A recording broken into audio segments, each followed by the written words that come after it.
presentation of Fox Sports. We are Baltimore. We are St. Louis.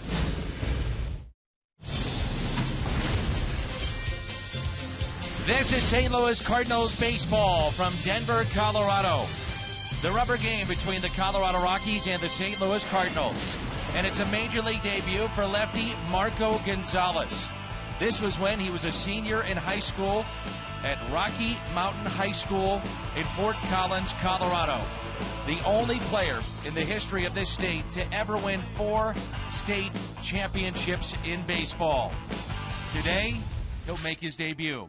That's the Mad Hungarian Al Raboski. My name is Dan McLaughlin, and certainly a lot of excitement for the Cardinals and their fans and Marco Gonzalez. So many friends and family here today at Coors Field. Also a debut on the other side. So a unique matchup here for game number 3.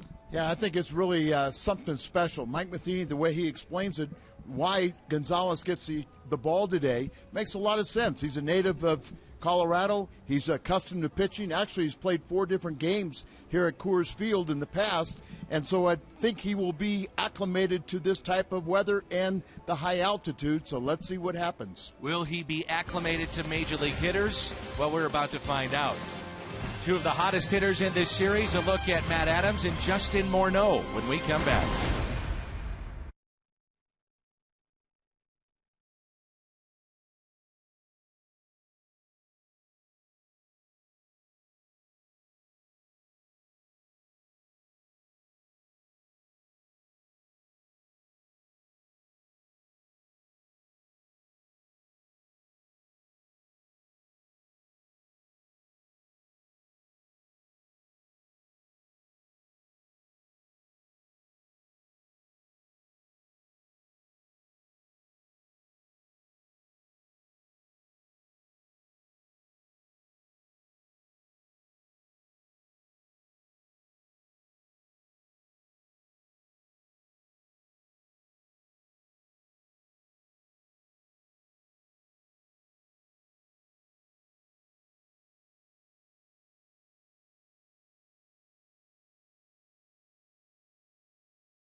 On 6 RBIs, including his first home run against a lefty this season. In game 2, it was his counterpart, Justin Morneau. First season with the Rockies, 6 RBIs in game number 2. Those 2 are BJC Healthcare difference makers. Matt Adams Monday, a pair of home runs, 6 RBIs. Morneau 3 for 5 at a home run, and he drove in 6 in game number 2. What will happen in game 3 this afternoon?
brought to you by Bud Light Lime, the perfect beer for whatever happens.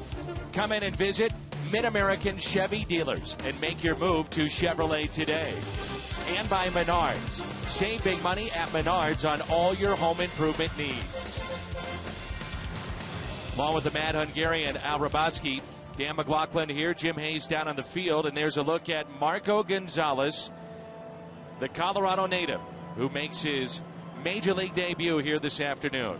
You think he's got enough things on his mind? Now Oquendo's going over the signs with him, just a little bit more confusion, but no, I think we're all looking forward to it, including his family and friends. His mother took care of all ticket requests. He shut off his phone. He said, deal with mom. That's smart. Very smart. A look at the Cardinals lineup here for game number 3. As Matt Carpenter will lead it off, hitless in 6 at-bats in this series. Matt Holliday will bat second again.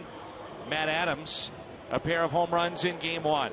Johnny Peralta. The Cardinals have hit 3 home runs in this series. Adams with 2, Peralta with his last night. He'll bat cleanup for the first time as a Cardinal. Then Yadier Molina came off the bench last night as a pinch hitter, got a single. Alan Craig leads the club in RBIs. Peter Borges, 2 hits last night. Mark Ellis, 2 hits in this series. And the pitcher batting ninth, Marco Gonzalez. Johan Flande, a 28-year-old from the Dominican, will get the start, a lefty for the Rockies. It's the third different organization. Originally signed with Philadelphia, then with Atlanta. They said he almost made the Atlanta Braves out of spring training back in 2007.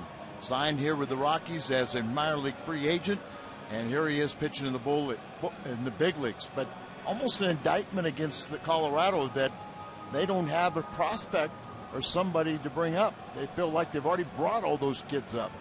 So they're really searching. What is it? The 12th starting pitcher for the Rockies this year. Most in Major League Baseball. Look at the Rockies defense with Corey Dickerson in left, Drew Stubbs, good speed in center field, Charlie Blackmon in right. Josh Rutledge is your third baseman. Arenado is out. Troy Tulowitzki, sensational player at short. DJ LeMahieu, he's at second base. Justin Morneau, the former MVP in the American League, at first. Willeen Rosario is behind the plate. And Mike Matheny and the Cardinals are trying to pick up a winning series before we head to L.A. later tonight. The first of 4 against the Dodgers tomorrow. And don't worry about it, kid. Just all going to happen right here in front of you. All your dreams. At least he gets to share it with his family and friends. Flande making his Major League debut. That ball is thrown out for him. Matt Carpenter hitting .275 with 3 home runs.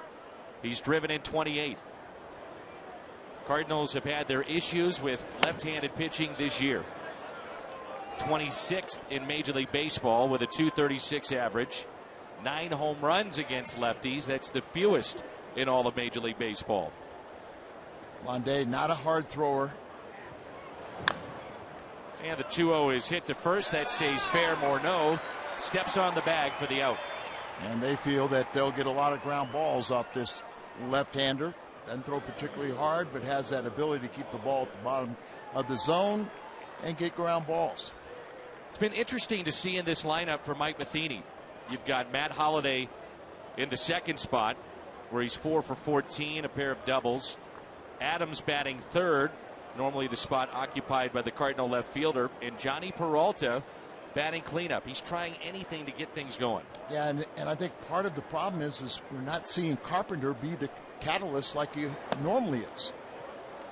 You know, if you have Matt Carpenter there and then you had one of the other guys in the 2-hole, I think everything would fall into place. But you're trying to do anything, and you know, Holliday is a high average guy. Against Colorado, this being his 34th game against the team that originally drafted him, he's tore him up. 380, 9 home runs. He's played in nearly 400 games here at Coors Field and has 91 home runs. He's hit .360, won a batting championship here. And remember the series that he had here last year. So his last 5 games, well over a 500 average. 4 doubles, 6 RBIs. So any way you want to cut it, he likes hitting here. And he'll draw a 1-out walk. That was the issue for the Rockies in game 1. 5 walks, and they hit 2. Ted Barrett is the crew chief. He's been around a long time behind home plate, calling the balls and strikes. Jim Reynolds at first. Will Little down at second. Paul Schreiber at third. 42nd walk for Holiday. He's in the top 10 of the National League. Third in the league in hitting is Matt Adams. His average at a gaudy 326. And he's hit even higher in his career right here at Coors Field, or against Colorado in general. 400 average, 2 home runs, 9 RBIs in just 8 games. You know, Dan, the thing about Monday's game is you win 8-0, but the Cardinals only had 6 hits. And it was because of, like you said, 5 walks, the 2 hit batters, that they scored so many runs. 0-2 in that game. The first home run against a lefty for Matt Adams. Remember, he had 3 hits, and then Holiday, who was batting behind him that game, had 2 of the others. So there's your 5 of your 6 hits, and Johnny Peralta had the 6th.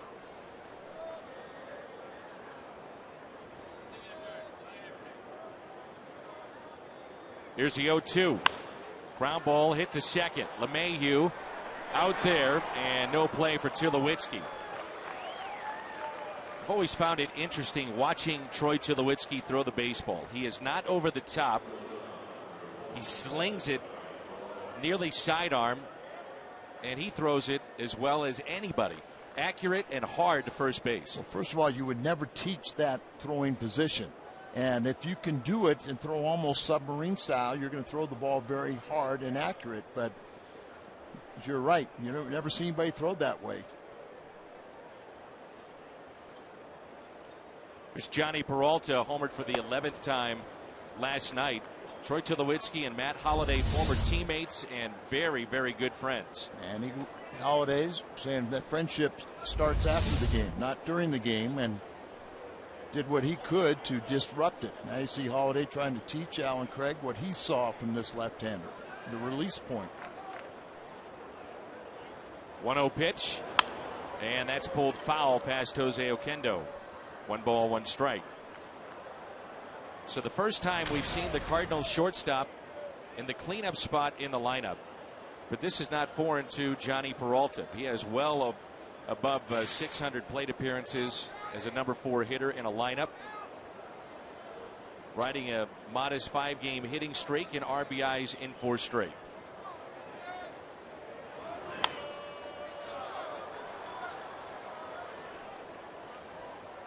And as a starting pitcher, you will look at the opponent's batting lineup and you kind of figure out, okay, I'm going to have a little trouble with this guy, but I can pitch around this one. And then you sit there and you find where your outs are going to be. It would make you very proud because you kind of do find the guys you can pitch around or even intentionally pass them. Sounds like a great strategy. Here's a 1-2. I thought of you last night. I knew you did. It happened last night. And it wasn't in your dreams either. No, it wasn't. It was here at the ballpark. Let's make sure we get that clear. They pitched around the 8th place hitter to get to the pitcher. And I heard what you and Tim talked about, and I knew you were making that reference totally for me. That pitch taken high. Now, 3-2. You were correct. Tim was correct. And I'm correct in saying the mindset is you never want to give in to somebody. But sometimes at a point in the game, there are decisions that you have to be practical with. I'm glad you were actually listening. I was. 3-2, 2 outs. Adams off with a pitch. Very short lead at first. We'll do it again. And by the way, I was on the air this morning. On the air this morning. This morning during the post game. And then you flew to Denver. And here you are. And I'm ready for a win. Began this road trip. It's never an easy place to play. Clearly, Coors Field. Then you go to LA. They're playing very good baseball. We're going to see two former Cy Young Award winners. And then off to San Francisco. Peralta hammers it out to left field. Adams around the bag at second. Oquendo waving him in, and he'll hold him up wisely. It's a double for Johnny Peralta, his 21st to lead the club. But you hold them up at the very last second. You try to get Patch Adams to score on this ball, but down there, but the execution is good. Corey Dickerson picks it up, hits his cutoff man, and Tulowitzki's got that strong throwing arm. So Matt Adams, he's running on the pitch. He sees the ball and play in front of him, so he really doesn't need to make a decision. And there you saw Oquendo realize, he just wasn't in that second gear. So you couldn't take a chance, even with 2 outs. You got Yadier Molina coming up. Molina did not start game 2. Came off the bench, singled, and finished up the game behind the plate.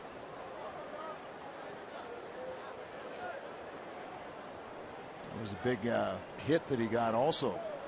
Ended up base hit and had the bases loaded for John Jay. Al, I was talking to some of the Cardinal personnel about Yadi sitting yesterday. I said, how is he handling this? Because he never wants to sit out. And they said this year he has been more receptive about taking a seat and really trying to balance that time off properly. And, no brushback. And couple that with the fact that Tony Cruz has played well. I think that's Yadi has to know that he's getting a little bit older. He's got some knees that could become an issue. So it is wise at time, and let's face it, there's been times where he's been a little funk offensively. So time sitting down, I think, pays off for him. 1 ball, 1 strike. Runners at second and third. Just underway. You're at Coors Field in Denver.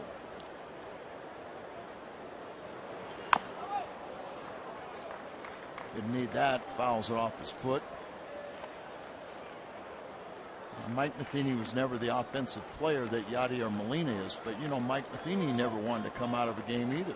He felt he could make a dramatic impact in a game with his catching, where we know Yadi can do it both offensively and defensively. Molina hitting .267 with 2 strikes. That's in the top 10 of the National League. And now Chris Conroy, the assistant trainer for the Cardinals, out to make sure that one of the key components of this franchise is okay. You don't see him take this kind of time normally on a foul tip. No, and it did hit him on the top of the foot, didn't it? I believe so.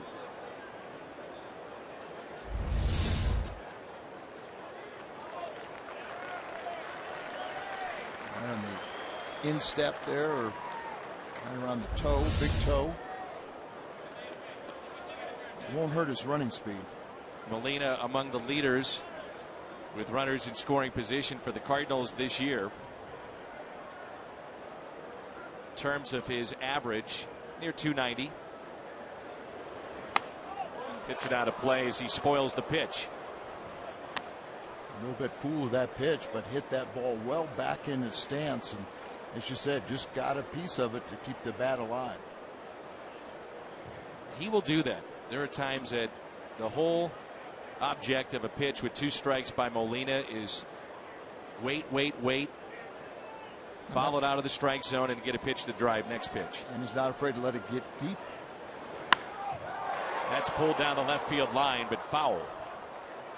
He's such a good opposite field hitter, so he's accustomed to letting the ball get deep on you.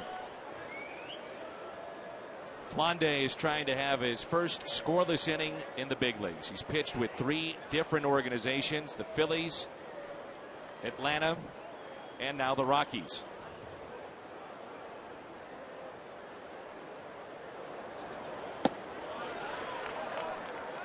Two and two. Marco Gonzalez is from Colorado, so he's accustomed to pitching at this altitude as an amateur. But you can also say that about all the AAA pitchers that come up through Colorado Springs here for the Rockies. Hard to evaluate them. You even talked about that, I believe, on Monday night. You have been listening. The 2-2. Chopped up the middle, Tulowitzki. Watch him sling it. Cardinals strand 2. Marco Gonzalez will make his debut in the big leagues when we come back.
A 22-year-old from Fort Collins, Colorado, 6'1", nearly 200 pounds. It's the lefty Marco Gonzalez making his Major League Baseball debut.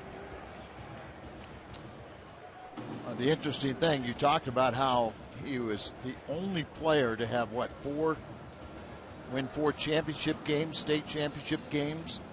And he was drafted by the Rockies out of high school, but didn't sign.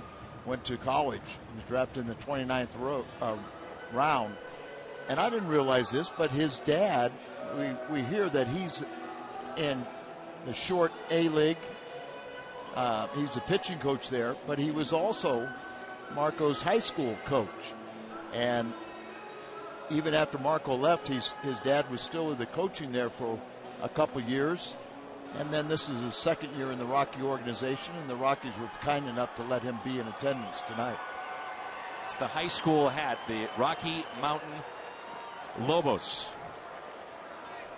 Based in Fort Collins. First pitch by Marco Gonzalez in the big leagues.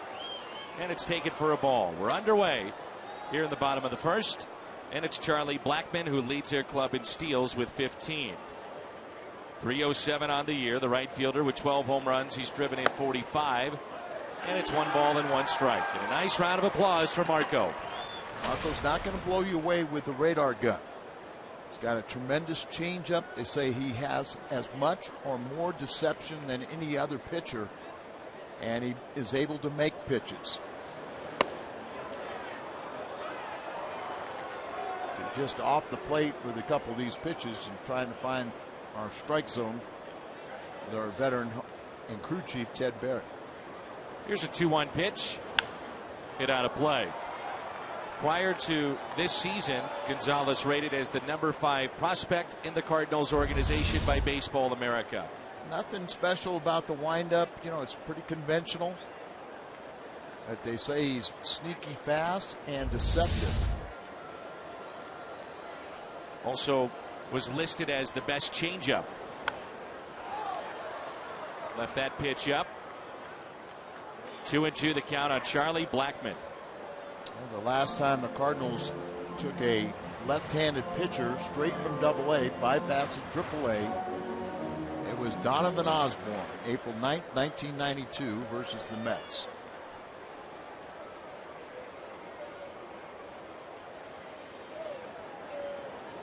The 2-2 and a ground ball. Gonzalez can breathe now. He's recorded and out in the big leagues. Adams stays on the bag. The Rockies with 17 hits last night. They've had 10 or more hits in a game 39 times this year. 39. Blackmon, Stubbs, Tulowitzki. Followed by Justin Morneau, Willeen Rosario, Corey Dickerson, Josh Rutledge, DJ LeMahieu, and then Flande, the pitcher, batting ninth. How about the home run that Stubbs hit last night? It's one of the longest I've seen in this ballpark. To the back row. 5 home runs. That was off of Jason Mott. And the club's third pinch hit home run this season. They have got a very good bench. They have 21 RBIs from their pinch hitters. There's that changeup. That's a great pitch for Stubbs. We saw that when he was with Cincinnati. He can fly. He's very quick as a runner. He's got great power, but does he make enough contact? On the inside corner, and a strikeout of Drew Stubbs. And the first strikeout in the big leagues for Marco Gonzalez.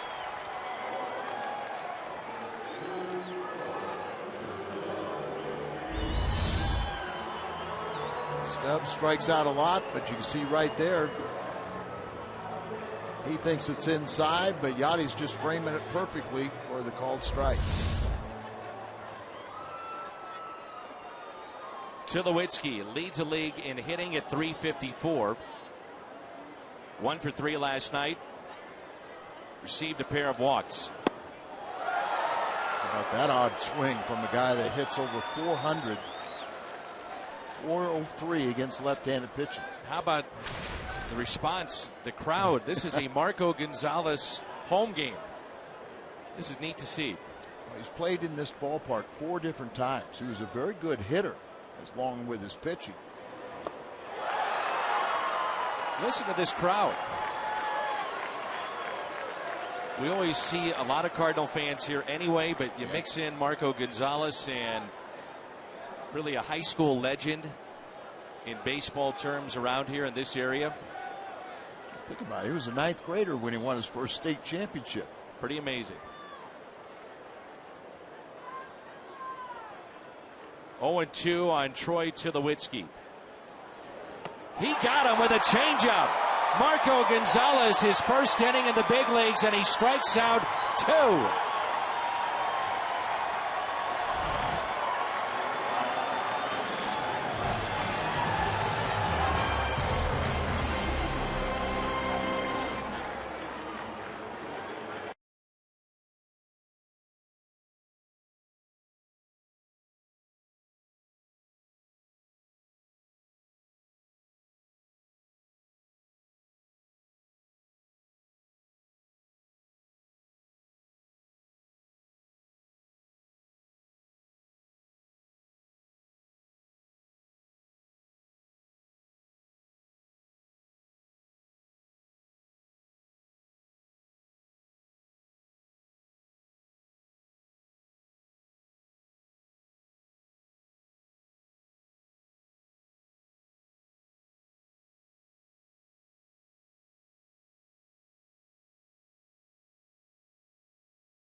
In the month of June with 24.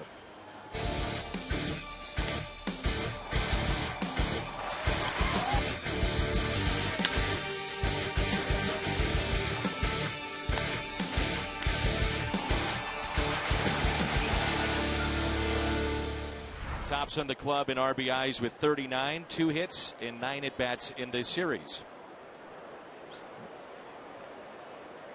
Craig, Borges, and Ellis for St. Louis. And a strike, and what a start for Marco Gonzalez. Convinced me that that changeup must be awfully good and very deceptive to strike out the two he did, particularly Tulowitzki. 0-2 the count.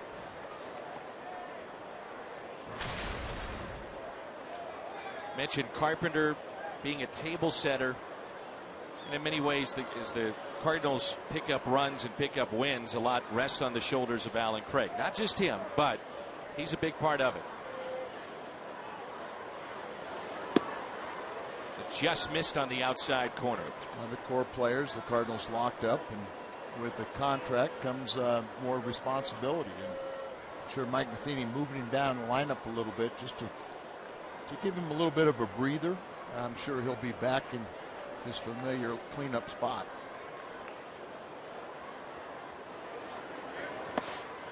And he waves at it in the first strikeout for Johan Flande in the big leagues.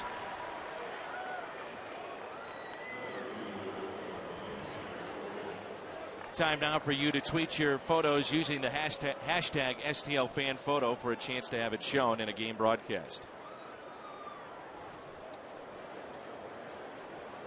The 8th multi-hit game last night for Peter Borges. He went 2 for 4.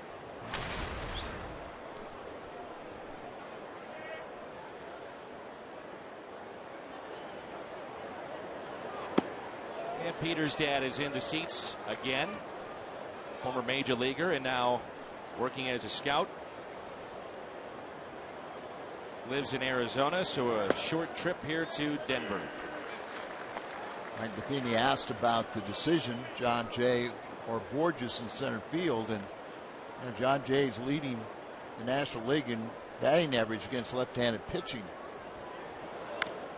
But he also said that Peter Borges had 2 hits last night, remarking about how he scored from second on the hit and run on an infield ground out. That this is a big, big outfield, and I think you really need that speed out there. I asked Peter, what's the best advice your dad gave you growing up? He said, don't worry about being technically perfect. Just swing the bat, create bat speed as a little kid, and also, number one, have fun. He said his dad never put pressure on him to play the game of baseball, even though he was always around it and traveling with his dad. He was born after his dad was done playing and then involved with scouting. I'm a little surprised his dad didn't try making the switch hitter.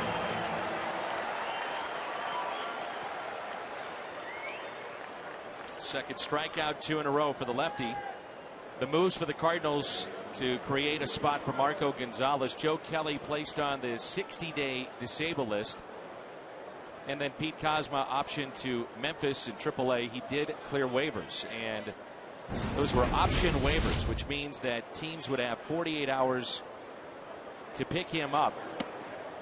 But historically, those players are not claimed, and they wind up with the same organization, and that's what's happened with Pete Kozma. And Joe Kelly, if you're wondering, he's beyond 60 days. So that doesn't mean anything. It doesn't, we think he's going to go out on rehab starting Friday. And as soon as he has a couple starts, if everything goes well, he could come back to the roster. So the 60 days, just moving there was a procedure, doesn't mean anything. Mark Ellis at the plate.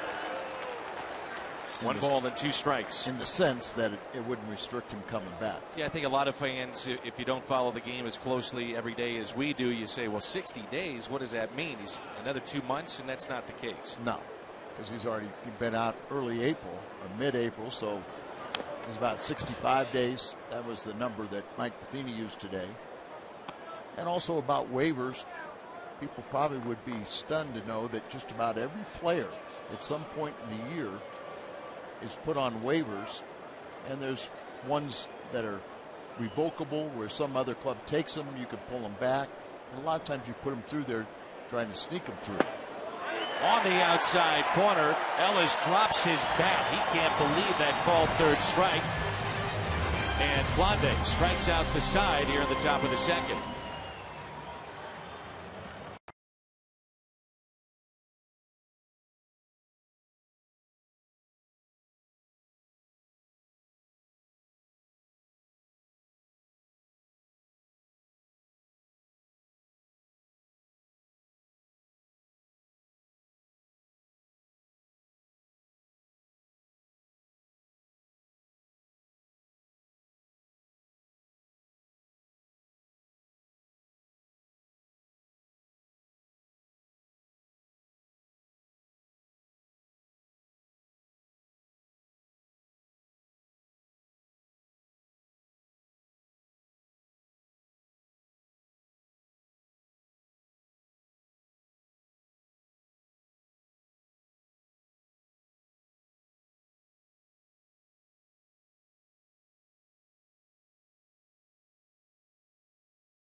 Yeah, I'm with Frank Gonzalez. And Frank, so far, so good for Marco. What do you think? Well, it's an opportunity that I couldn't have asked a better place or a better stadium, and the venue's awesome, and obviously this is a great day. And you guys have a lot of support here. It almost seems like a Cardinals home game. Yeah, I think half of Fort Collins is in the stands today. It's kind of crazy. You know, the Cardinals said in terms of being prepared to jump from Double-A to the big leagues, Marco has it. What is it about Marco that you can tell us that the Cardinals believe it's go time for Marco? Well, I think the biggest thing with Marco is that he's going to try and has kept, the game a game, and if he can play it like it's just another game, he seems to handle the pressure pretty well. And do you think the fact that he's not only pitched here at Coors but grew up around here is a benefit for him in terms of handling the way the ball goes through the altitude? He's excited to pitch in front of his fans and family, and, man, to be back in Colorado and to work out this way is just unbelievable. And you're a member of the Rockies minor league system. What's it like for you? Obviously, being a dad comes first. Well, it's unbelievable to have your kid to even pitch in a ball game at this level, and to be against the club that I work for is obviously unbelievable. It's a little mixed feelings, I know, from the front office standpoint, but I'm enjoying the heck out of it. Well, he's off to a great start. I'm going to let you watch. Thanks, Frank. Appreciate it. Thank you very much. Danny? Great stuff, Jim. Thanks. That was Justin Morneau who grounded out Willeen Rosario. Very good-looking hitting catcher who's picked it up the last couple of weeks. Overall at 249. 8 home runs. He's driven in 29. Rosario really is a good offensive player, trying to kind of learn the nuances of catching. And they aren't sure whether they're going to leave him back behind the dish or would they move him to first base in the future.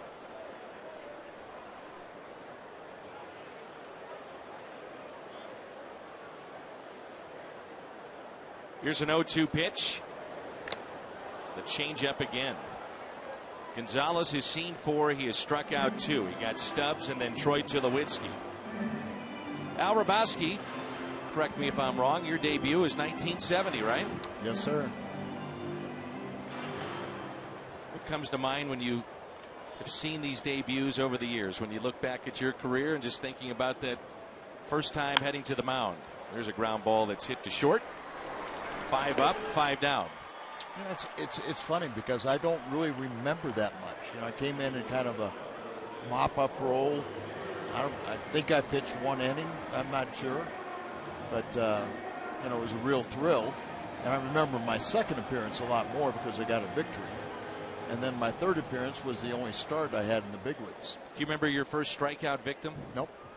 Jim Hickman. Okay.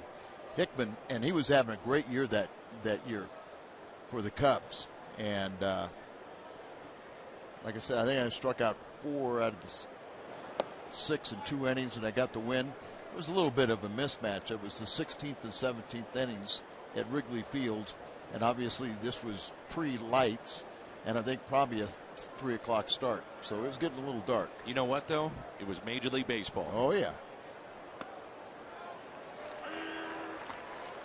Marco Gonzalez, his second strikeout was Troy Tulowitzki. For my partner today, the Mad Hungarian, one of our favorites, and we miss him dearly, Ron Santo.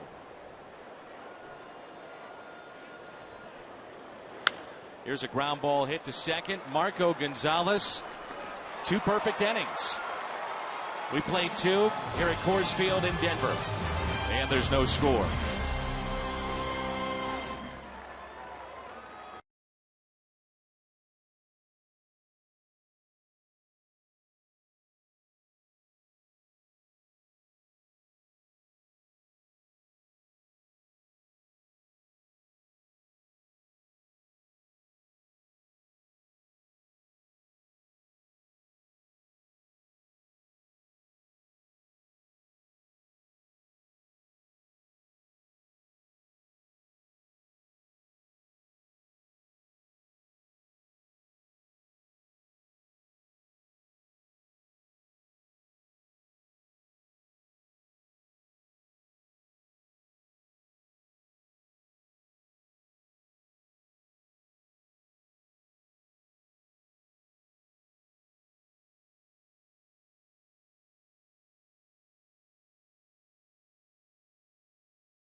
Cardinals score 6. You'll get any size coffee, fountain, frozen drink for just 50 cents. Celebrate at your nearest On the Run. As a high school player and eventually 3-year starter at Gonzaga, Marco Gonzalez was more than just a pitcher. He was a very good hitter. As a senior in high school, he went 11-0 as a pitcher, hit .486 with 7 home runs. At college, many times used as the designated hitter. And at one point, he even homered against Walt Weiss's club that he was coaching. Walt Weiss was plucked from coaching baseball in the high school ranks to the major leagues. You mentioned that in Monday's telecast. That Walt Weiss was helping out the high school team that his kids were at and competed against Marco. Talked to Marco yesterday, and he said he was glad this was a day game, not a night game. And he shoots it into left center field. His first ever major league hit. Gonzalez going for 2. It's a double for Marco Gonzalez. First hit in the big leagues. Daddy is loving it. Dad's pretty calm, though, isn't he? I guess he can't show too much emotion against his employer. We talked about, what a tremendous two-way player, and he shows it right there with 1 out in the gap. By the way, his dad, Frank, good looking swing there. 10 seasons in the minor leagues after he himself was drafted out of Colorado State. Here's a look at Frank. Then he went on to play with the Rams, won a couple of national championships. And his mom, Marco's mom, Gina, says she believes that Marco took in roughly 800 professional games just as a fan and following around his family. Well, Dan, I think a lot of these kids, they come through the minor leagues now, they've been so accustomed to watching Major League Baseball in their living room that they really do feel like they're a part of it before they ever get to the big leagues. Here's Carpenter. And most clubs will do this, but I think the Cardinals really do a good job of bringing in a lot of their top talent to spring training. Get them involved, see what a Major League clubhouse is like, get them acclimated, and then if they do come up here, they, their new teammates know a little bit about them and they know how to handle themselves. It's better to be a sponge than to be very talkative. Here's a 1-1. Marco said to us that Andres Galarraga was his favorite player growing up. Used to come to a number of games here at the ballpark. He said Matt Holliday was a guy he idolized, now teammates with. I said, well, what's your favorite moment? He said Preston Wilson threw him a baseball one time. He has that souvenir still at home. He's got a few more today to add to it. Does he ever?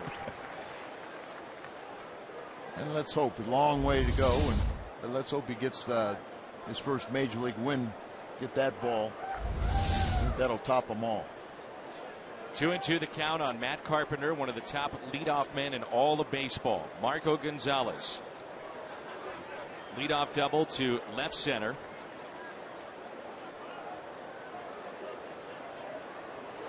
And Carpenter hits it sharply. Oh, look what I found. DJ LeMahieu advancing on the play. Gonzalez to third. Nice hands, DJ LeMahieu. Dan, you can see this Rockies team, that if they get there healthy, get some of their offense off the DL, and they find any pitching at all, they could be a factor in the West. They were playing good baseball, and then things collapsed as they had so much of their players go to the DL, and it's a pretty good outfield they got right now. But think of when you've got Cargo and you've got Kadire out there.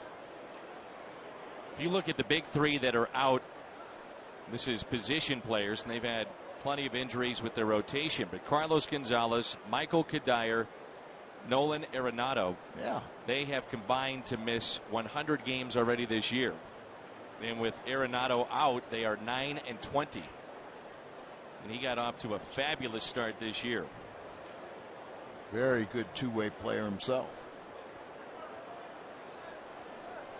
You know, you were talking about Jim Hickman, and I kind of said, you know, what a nice guy, what a perfect gentleman, and kind of gave you a player, what I said, Holiday. Kind of reminds me of Holiday. Just a very good player.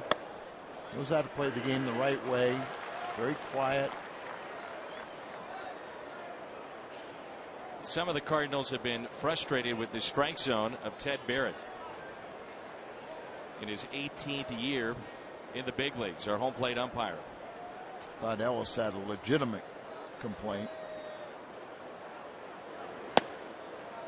Ted Barrett is the only umpire in the history of Major League Baseball to work multiple perfect games behind the plate. He had David Cones, also Matt Cain's, which was in 2012, Cones in '99 at Yankee Stadium. He also called Irvin Santana's no-hitter 2011. Holiday rips it out to left, and the Cardinals have the lead. Marco Gonzalez, his first run scored in the big leagues. 1-0 St. Louis. Holiday with 39, and that's tops on the club with Alan Craig. It's not supposed to be this easy for Marco Gonzalez. A lot of smiles right there. Remember, kind of reminds you a little bit about Michael Wacha's Major League debut. He also got a base hit his first time up, and what a job he did pitching against Kansas City in that debut. May remember that he took a no-hitter into the 5th, and eventually, late, and I mean late, 3 in the morning, we wrapped up that game. As Adams pulls it foul, Mitchell Boggs came in, blew his save. Jeff Francoeur with a game-tying home run, and then eventually a long rain delay that finished up near 4 o'clock in the morning. You see the run scored, another RBI. Matt Holliday leads the National League with 11 game-winning RBIs. And it's early, but if it holds 1-0, he may have his 12th.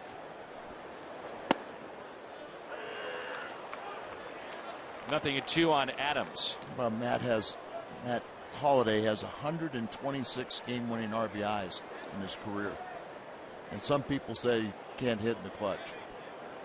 He's now 5 for 11 in the 3 games thus far here at Coors Field. 1 out, 0-2 the count on Adams. Matt missed time dealing with the leg issue. He's put on the DL. 12 games back from that injury. He's driven in 14 and 5 home runs. Pulls it foul. First base coach Chris Maloney. Matt just gaining more and more confidence in his ability.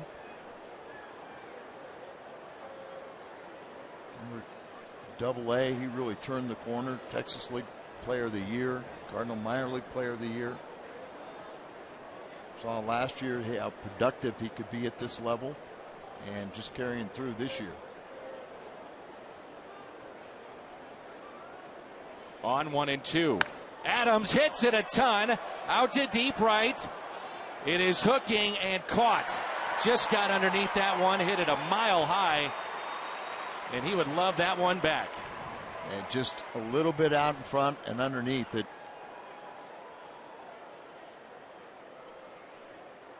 Cardinals, you talk to their outfielders, they are amazed in batting practice the way the ball just jumps.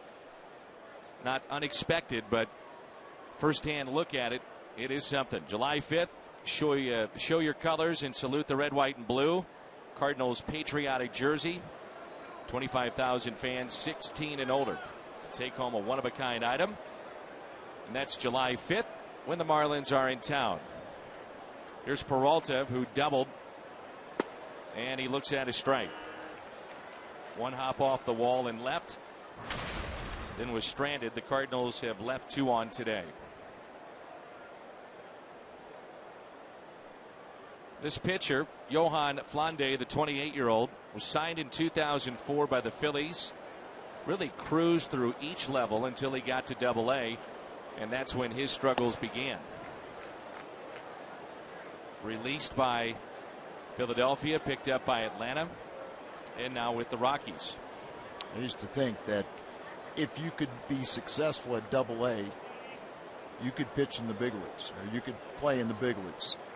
Now I think there's such huge gap between Triple-A and the big leagues. Ground ball to the right side and taken there by DJ LeMahieu. Peralta 1 for 2. The RBI for Holiday, his 39th, tops on the club to drive in his pitcher today, Marco Gonzalez.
To Al's Toyota, keys to the game. Well, you want him to get some quick outs, and he has that ability. They say he's not really a hard thrower, but he'll get a lot of ground balls because he'll get quick outs, and that's what you need here at Coors Field. One other thing, if you're managing here at Coors Field, and yesterday was a prime example what Walt Weiss did with De La Rosa, is you have to stick a little longer with your starter. You have to be willing to let him get quite a few runs scored against him, because you could go through your bullpen way too quick. Josh Rutledge looks at his strike. Gonzalez is the 80th Springfield Cardinal to reach the big leagues. He started out at Class A Florida State League, then Double-A Texas League, where he was scheduled to be the All-Star Game starter last night. He struck out 78 in 76 in the third innings and walked just 13 at Double-A. But how about that? Just, he's had 13 starts on the season, and already was going to be the Double-A starter for the North squad. His Texas League starts, he worked at least 6 innings in 3 of those. That could be a little misleading because teams are very, very protective with young prospects and at times aren't pushed.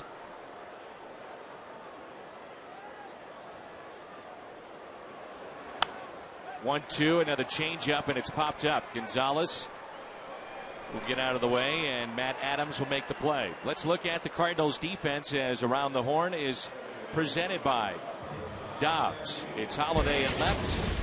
Al mentioned the speed of Borges in center. Alan Craig, no errors this season, has never committed an error in the outfield. He's in right. Matt Carpenter, he's at third. Johnny Peralta, Mark Ellis up the middle. Adams at first, and Yadier Molina is behind the plate. He's thrown out 46% of base stealers this year. That's just the 28th pitch that Gonzalez has thrown, and only the 6th out of the strike zone. He throws strikes.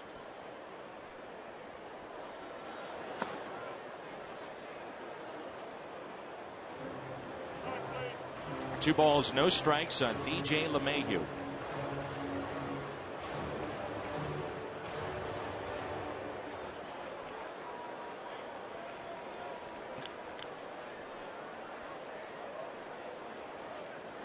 The 2-0.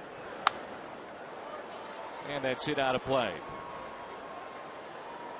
Went to Gonzaga, located in Spokane, Washington. He decided to attend there and committed on his visit when, of all things, a blizzard hit. Well, he's used to it in Colorado. You would think.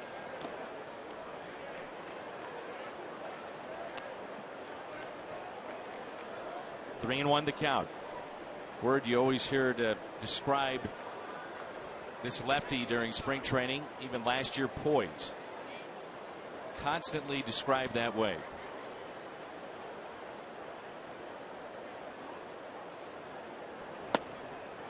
A little low, and a walk. So that's his first walk he's issued in the big leagues, and it's been a day of first for Marco Gonzalez in his debut. First strikeout was Stubbs looking. Then a double into left center in his first at bat. And his first run scored, the only run scored thus far today. I remember one other thing that describes Marco Gonzalez is they felt that he was one of the closest draftable players to the big leagues. And I think they were right. He's the second from the draft class of 2013 that has made it to the big leagues. The only one currently that's active in the major leagues. Corey Knebel was a reliever for Detroit. Pitched in 6 games, then was sent back down. You can see how, relievers would be more prevalent. Absolutely. But young starters. And that's the difference.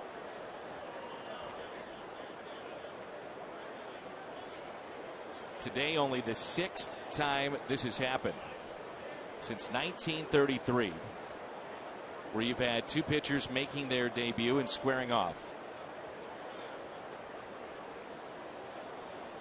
Johan Flande at the plate, showing bunt.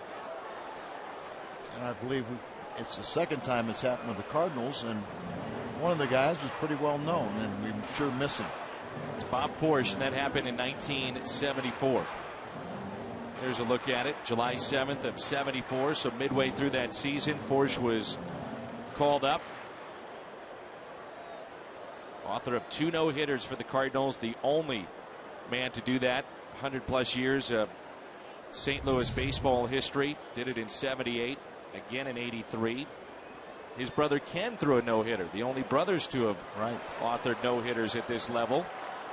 Flande could not get the bunt down.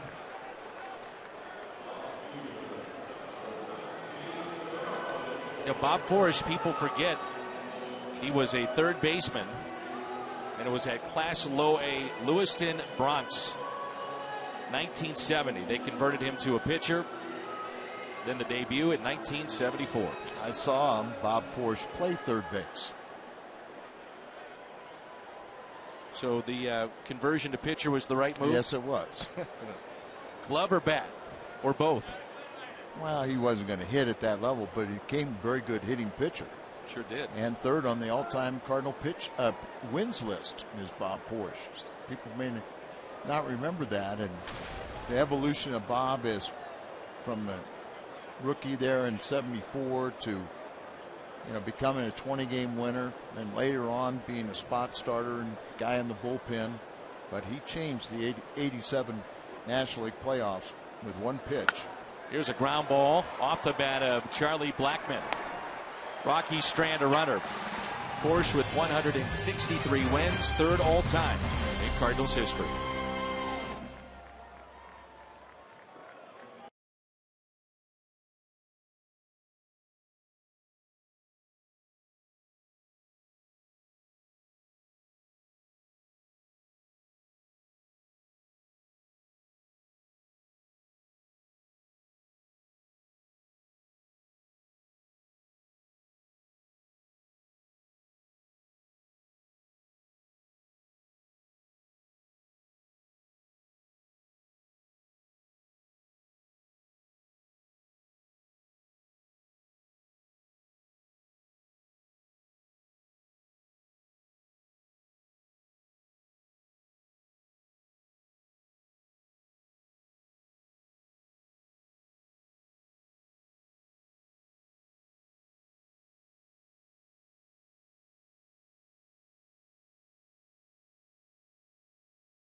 Amazing Your World.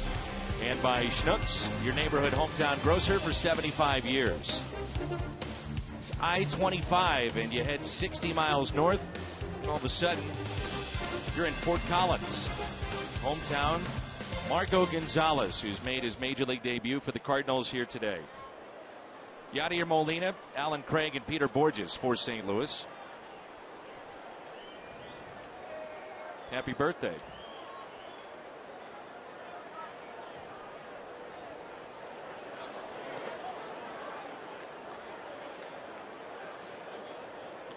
Up to and through World War II, the games in this area were played at Merchants Park. So roughly 1939 to September 45. Then it was in Mile High, also known as Bears Stadium at the time for baseball, and now Coors Field. And baseball resisted coming here for about 20 years because they said they wouldn't draw. They felt like the Rockies would prohibit their, close in, but they have what Cardinal Nation is. They have about 8 states also. Molina hits it sharply up the middle. LeMahieu spinning and robbing Yadier Molina. Second, very good play by the Rockies second baseman. Now we've seen him go to his left. Now we see him go to his right. And you can also tell he's got a real strong arm. Right off the end of the bat. And running out in the outfield. Backhands it, spins and throws. Saw him get the grip of the four seam. Or a straight throw to his first baseman. Here's Alan Craig, who struck out swinging first time up. Mile High is now a parking lot, and they did, though, play their first game. Over 80,000 for the Rockies. And I remember some AAA games where they had outdrawn every major league team. They would do promotions. Say, okay, on this Friday night, we'll have 70 to 80,000 people there, and as trying to tell Major League Baseball that this is a viable area. I remember a few years ago they said, what's the area on the other side of the Rockies through the mountains? And a ground ball hit to third. High throw, and Morneau is on the bag for the out. It was 1993. The Rockies opened up. They beat the Expos. You may remember Eric Young, senior, home run in the bottom of the first, and that was against Montreal. Marlins also came in the league in 1993. They have a couple of World Series championships. And for the Rockies, their great postseason run was an amazing run of 2007. They won 21 of their final 22. Then they had the play-in game, you may remember, against San Diego. They beat Trevor Hoffman, had to score a couple of runs to beat him in game number 163, and that was a 9-8 win. Eventually made it to the World Series and were swept by the Boston Red Sox. If I kind of remember right, at the expansion draft, Colorado really tried to load up and get an instant winner, where Florida tried to take their time. And if I'm not mistaken, there was one point where the Florida Marlins only had 2 winning seasons in their history, and both times they won the World Series. That's right. Walt Weiss, by the way, the first player to play for both Marlins in '93, and then after that, he had 4 seasons with Colorado. They drew over 4.4 million. 4.4 million. That's what I'm saying. In 1993.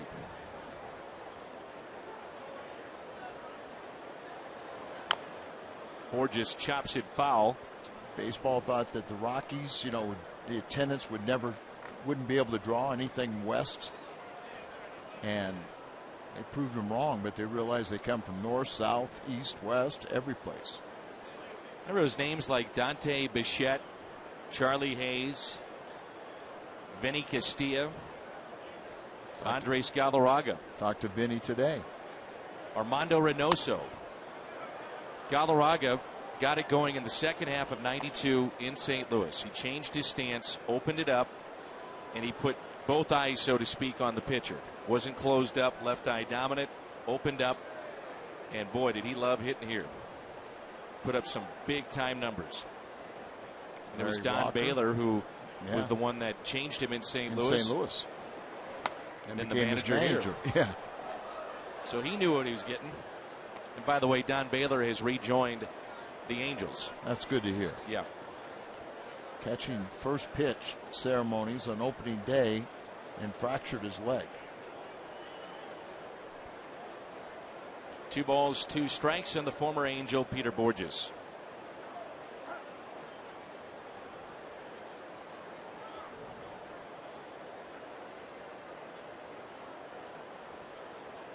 Flande struck out the side back in the second.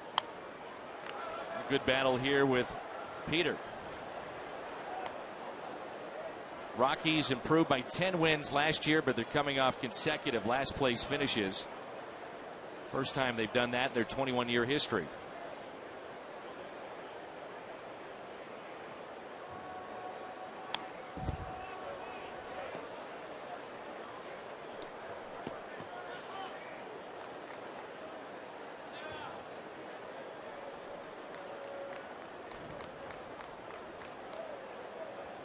Pitches already in this at bat.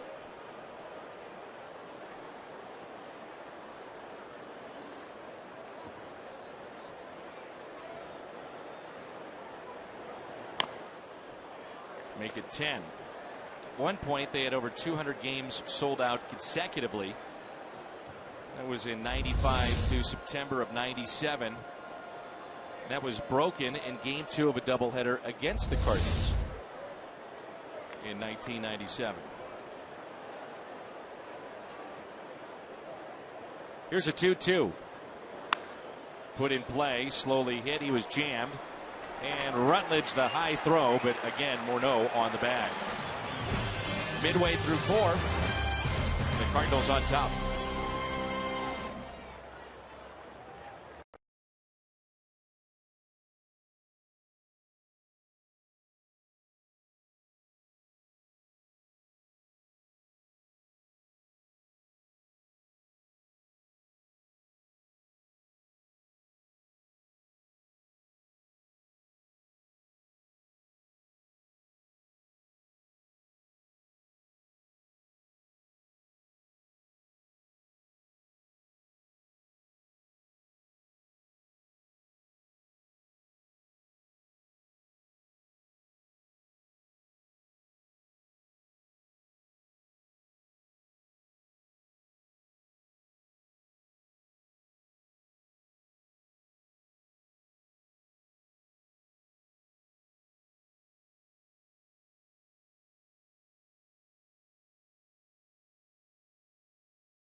Twins, Rangers on Fox Sports 1, then Baseball Night in America on Fox. Cardinals take on the Dodgers. MLB doubleheader begins Saturday at 2:30 on Fox Sports 1. Continues with the Cardinals at 6 Central on Fox. We'll have 3 of the 4 games from Los Angeles for you. And a great matchup tomorrow night. Adam Wainwright, Josh Beckett from Dodger Stadium. Ryu will pitch on Friday night against Carlos Martinez. Saturday, Zach Greinke will go for the Dodgers. And Sunday, Clayton Kershaw. This ball is hit a ton out to deep left field. And the first hit allowed by Marco Gonzalez. It's a home run. We're tied up 1-1.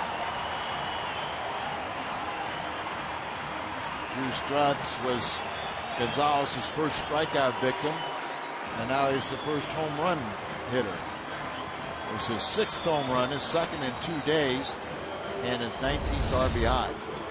Talking about the great power that Stubbs has, but at times he has a hole in his bat, but not this time. RBI number 19, tied up at 1-1. Now it's Troy Tulowitzki, and Gonzalez knew that was gone. He has struck out 3 today. 1 walk, and now 1 hit. Second time through the order, and we'll see if the Rockies have made an adjustment.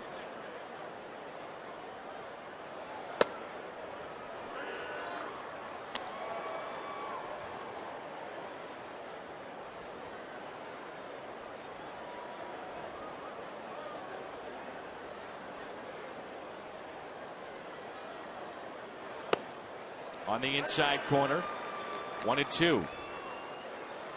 Now, you don't put a rookie in this position to make his debut at Coors Field unless he has poise and unless you throw strikes. Those are 2 things they talk about with Gonzalez. Yeah, and Mike Matheny was asked about the selection of Gonzalez, and he said, well, it's a collaboration of front office, the minor league system, managers down there, and pitching coaches, and just everyone felt that he was ready and he could handle this assignment. 2-2, he jammed him, popped up. Molina giving chase along with Adams, and Yadi's got it. We check in with Jim Hayes, and first and foremost, Jim, great catching up there with Marco's dad. That was good stuff. What's happening, though, on the injury front with this team? Well, let's start with Shelby. Short night for Miller. Last night came out of the game with what Mike Matheny described as spasms in the middle of his back. Mike said he didn't think that it would cause Shelby to miss a start. Shelby did get treatment today. Mike says Shelby's back is doing better and says it still looks like Shelby's a go for his next start. Shelby, by the way, described the issue as a stinger in the middle of his back, but he also thinks he'll be fine for his next start. Dan, if that holds, good news. Absolutely. 73 pitches last night for Shelby Miller. 3 runs in 2 2/3. Morneau on a pitch that was up, lines it into right for a base hit. Miller's next start, by the way, would be matched up with Clayton Kershaw on Sunday. By the way, how lucky can you be? Yeah. Clayton has 20-plus scoreless streak going after the no-hitter and then the 8 innings shutout baseball last night. And there you see the ball up a little bit that Morneau didn't hit it particularly hard, but gets the base hit, the second hit. Talked to John Mozeliak, who is down in Jupiter watching the club at Palm Beach. And this morning he said the other options, this is Willeen Rosario, grounded out to short. They looked at Tim Cooney, but he started Saturday. Would have been coming back on short rest.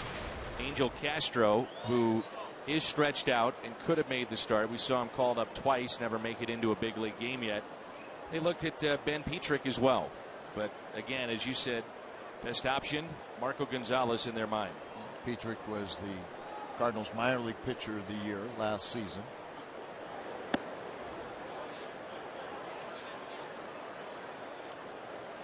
And Jim, at second base, we have seen Mark Ellis get a ton of the work, and that's because the injury, shoulder injury to Colton Wong. Where does that stand? Well, Colton got an MRI on that shoulder on Monday. Mike Matheny says the results showed no structural issue. Mike says it's just a bruise. Colton did get a cortisone injection on Monday. Mike says they'll let it calm down. Then they'll start to get Colton on a rehab program to kind of strengthen that shoulder. But right now, Colton is in sort of a holding pattern as they let that shoulder issue calm down and hope the cortisone injection does its work. Here's a 2-0 pitch. Rosario with a high fly ball out to right. Craig is going back, and he can't make the play. It's off the wall. Backing up, it's Borges. Gets it back into the infield. It's a chain link fence in that area where Craig crashed up against the wall, and he seems to be okay. You're always worried about Alan Craig. He's had so many freak little injuries, usually to the lower body, but it appears to be okay. And that ball just kept on carrying, and that's what it does here at this altitude.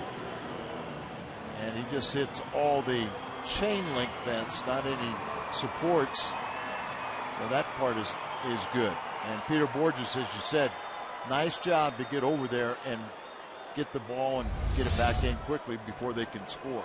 First inning that the lefty Gonzalez has had issues. And it's runners at second and third. The corners are in. Middle infield is back for Corey Dickerson.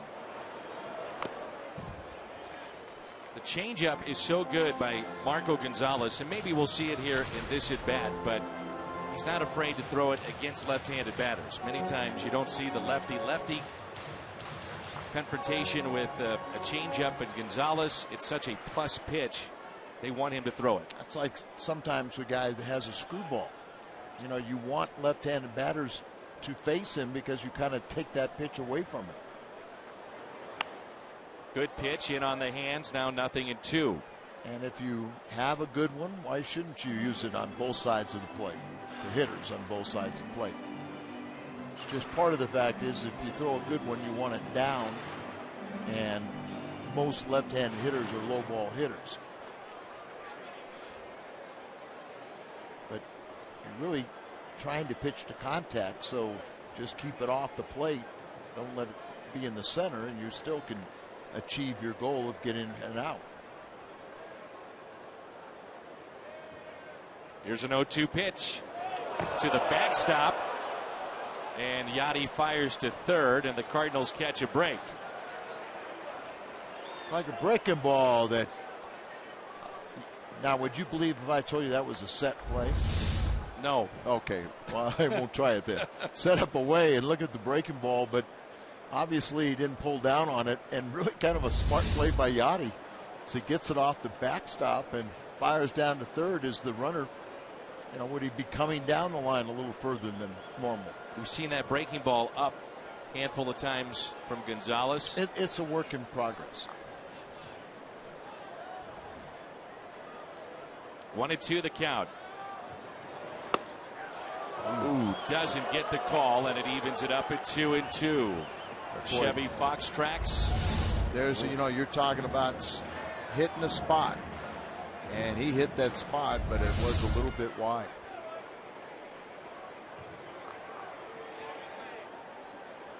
Example of the sneaky fast right there. The 2-2.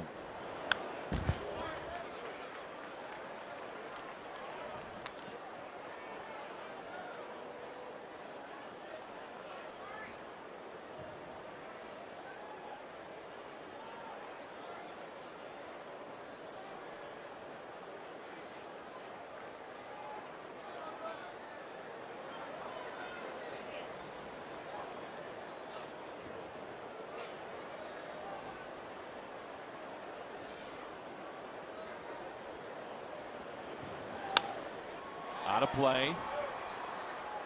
Stays 2-2. Corey Dickerson has had quite a start to his season. 10 home runs, came in hitting .359. He's driven in 29. The left fielder for Colorado. Not many at bats, but came in with a .346 average against the Cardinals. 2 triples.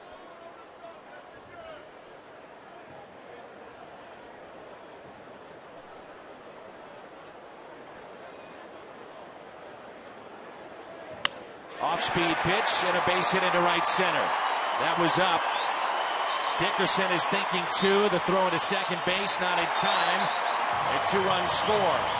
3-1, Colorado. A hanging breaking ball. No doubt about it. That ball just sat up there, and at this level, you're not going to get away with those pitches. Said that curveball or breaking ball is a work in progress, and you can see the big loop in it. And you can see it well above the belt. Right up there at eye level. He sees that ball so well. And just hits it out there in that big spacious outfield for another extra base hit.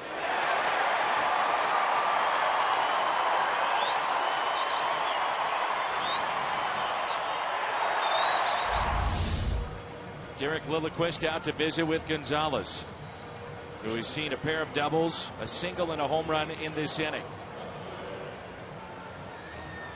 It's a borderline pitch with 2 strikes on Dickerson. Didn't go his way. Left the curveball up. And a double in right center. It's RBIs 30 and 31.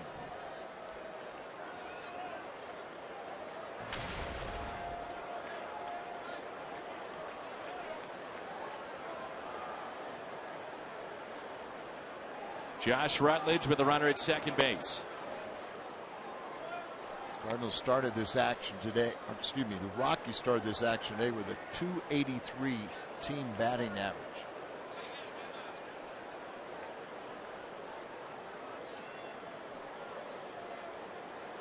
And it's tops in baseball.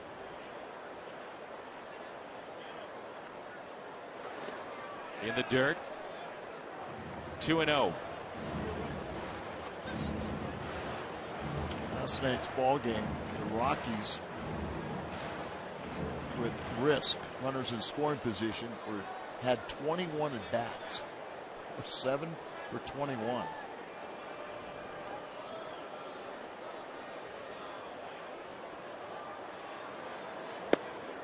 Tampa Bay has already posted a win. They beat Pittsburgh.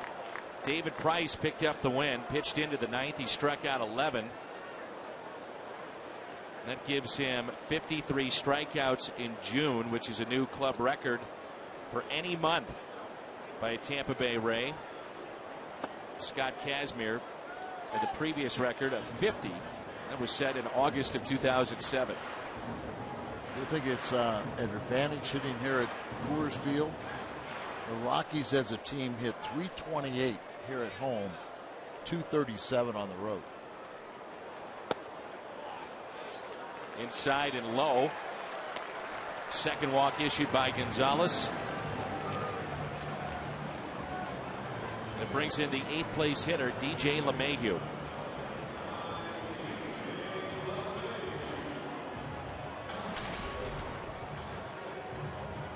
Marco has walked 2. He struck out 3. He's given up 4 hits, 3 of them extra bases. One of those home run. It really didn't look like after the home run it was going to affect him much. Got Tulowitzki to foul out, then 3 straight base hits, and now a walk. Runners were off with a pitch and a base hit into right field. Another run will score. And it's 4-1 Colorado.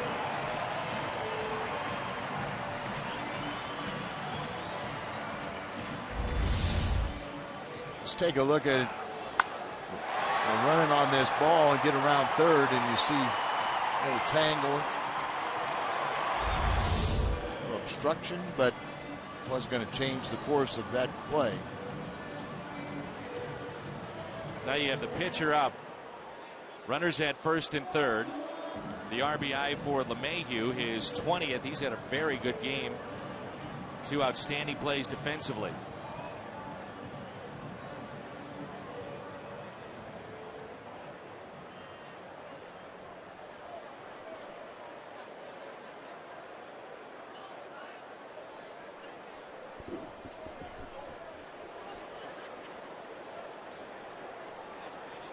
Let's see how they want to play it. Flande, the pitcher, tried to sacrifice back in the third and struck out. Infield will be in. Adams holding at first. We're talking about at Coors Field, you got to stick longer with your starters. They appeal and he is safe. Which runner? Go back and say they want the next one. We've seen a number of pitches this inning have been up. Yeah, they've been up and over the middle of the plate. A couple of them have been the breaking ball.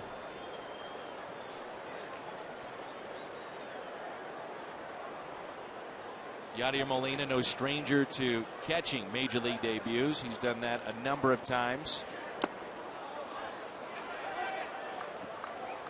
And a foul ball. I'm not sure Matt Carpenter knew it was a foul ball or not.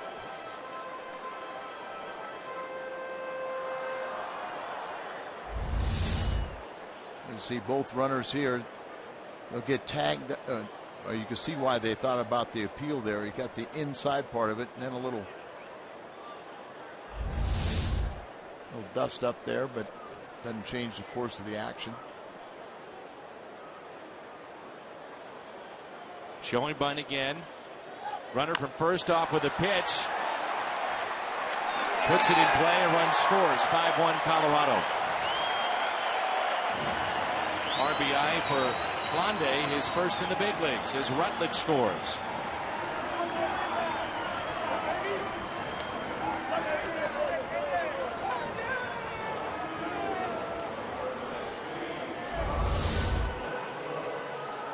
Start the runner, little slug bunt, pulls the bat back, chops down on it. That's the key there. And the only play they have is the batter at first, but a run scores. If you're wondering, no activity in the Cardinals' pen yet. Dan, that's what we say in this ballpark. It's another reason why it's very touchy. You don't want to really rough up a kid, but you cannot go to the bullpen too early. And still, even 5-1, one swing of the bat with the bases loaded, you're right back in the game. No lead is ever safe here. Charlie Blackmon, ninth man to come to the dish. Blackmon came in against the Cardinals, and there's not many at bats, but still a .485 average. 4 doubles, a home run, 6 RBIs, 7 runs scored. And a ground ball pulled foul. 1 ball, 1 strike.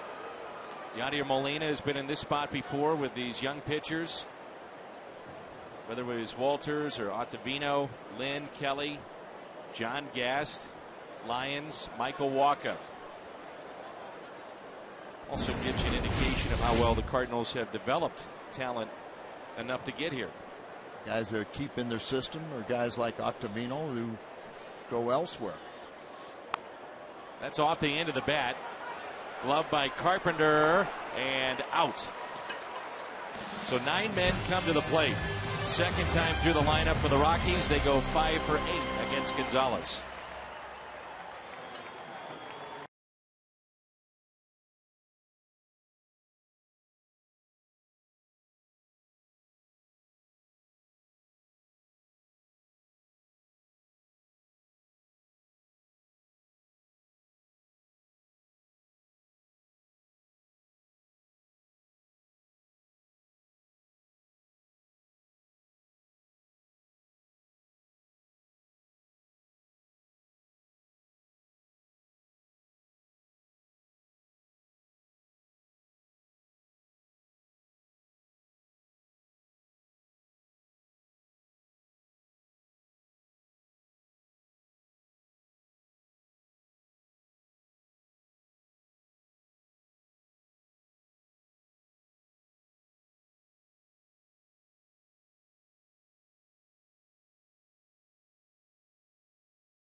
And 9-2, Steven Strasburg in that game, only 4 2/3. Marco Estrada making the start for Milwaukee. They're in the 6th. Here's Mark Ellis. Later tonight, it'll be Cincinnati and Chicago. Matt Latos and Edwin Jackson. That's coming up later tonight. Ellis, then Marco Gonzalez and Matt Carpenter.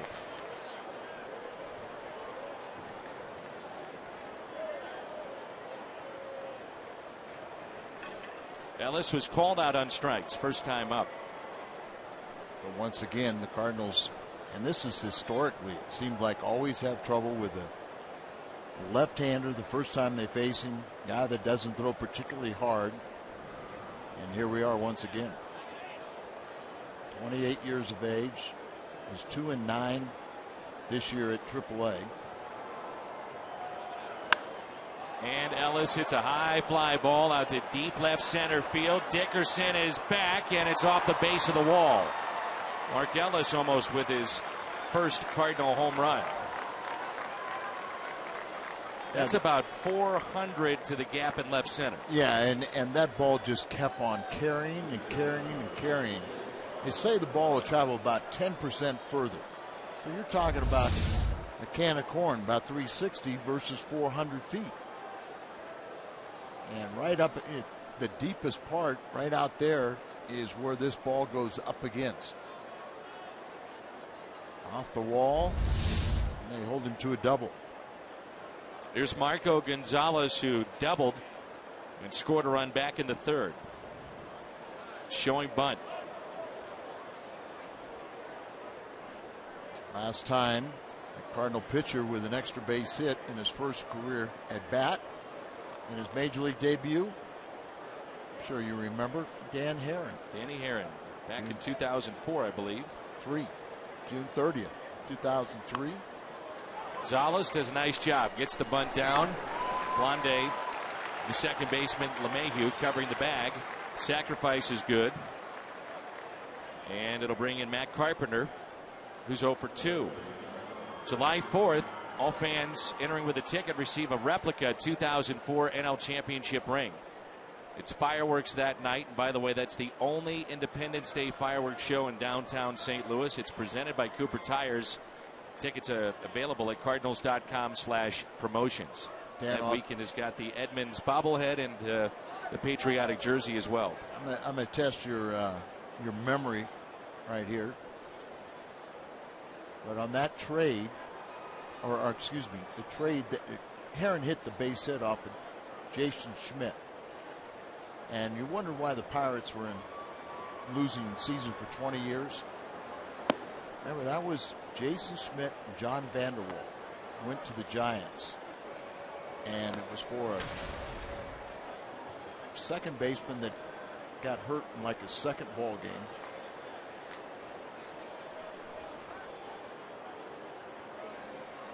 And, you know, it's just some of the trades. And I heard you were talking about Ramirez. You know, some of the players that they had were pretty good and everything, but they just made some bad trades along with not having signability issues with their draft choices. Brian Bullington is a #1 overall pick. Oh, yeah, exactly. We saw him, and he couldn't break a pane of glass, and he was the #1 overall pick. Carpenter with a fly ball, left field. Dickerson makes the catch. Ellis tagging up from third and in there safely. What a throw. Just to even make that close. It's now a 5-2 Rockies lead as Carpenter drives in his 29th. You do peck away. There's plenty of time. Got his momentum coming forward. Gives it all he's got. The catcher's trying to deke Ellis. Trying to act like there's not going to be a play, but Mark outruns the ball.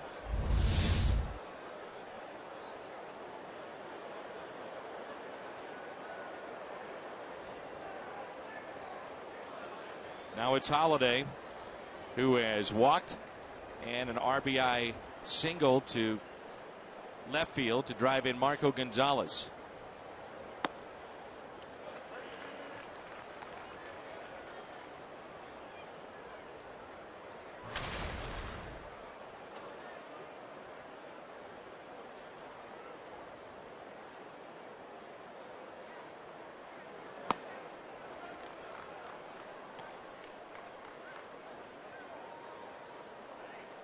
Armando Rios and Ryan Vogelsong. Well, that was Vogelsong that when he couldn't pitch. things have changed. Yes. And they gave away Jason Schmidt, who was a top starter, and Vanderwall, who was a very, very good pinch hitter. And remember, right here in Denver, he hit a home run off of Eckersley one game, just a crushing defeat at Mile High. 2-2 with 2 outs. Cardinals have been out hit in this game 5-4. They trail 5-2.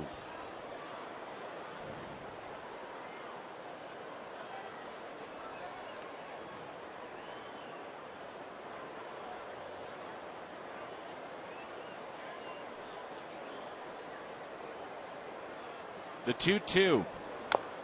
Holiday taps it off the plate, but foul.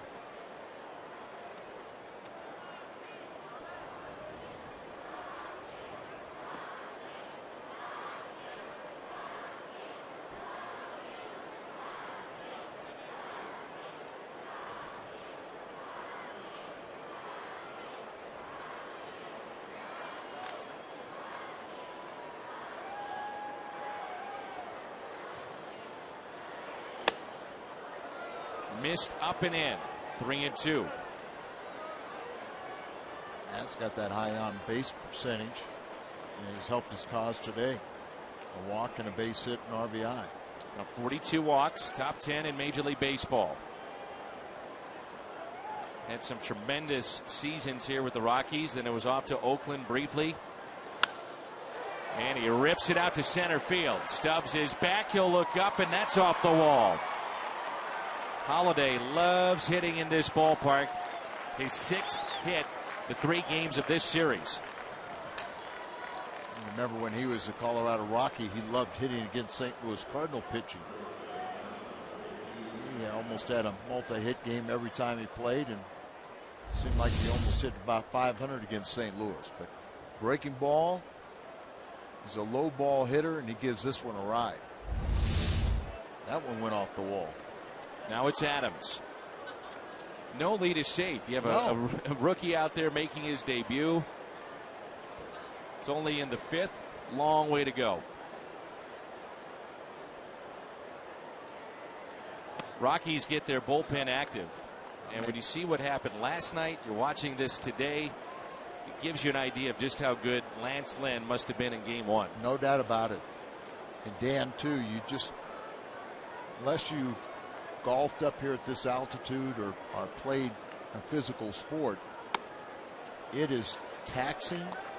It's tiring. I think even a lot of what Shelby Miller went through last night happens frequently.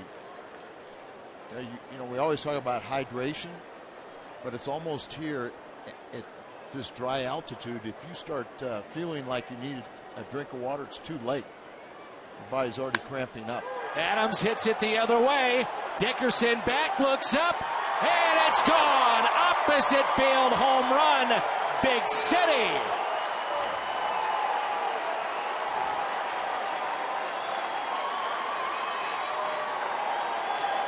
What a series he has had. 3 home runs in this series alone. Since he's come back, that's now 6 home runs in the past 13 games. Very capable of getting them bunches, and the Rockies got to Marco Gonzalez in the 2nd time around. Here the Cardinals are getting to Johan the 3rd time.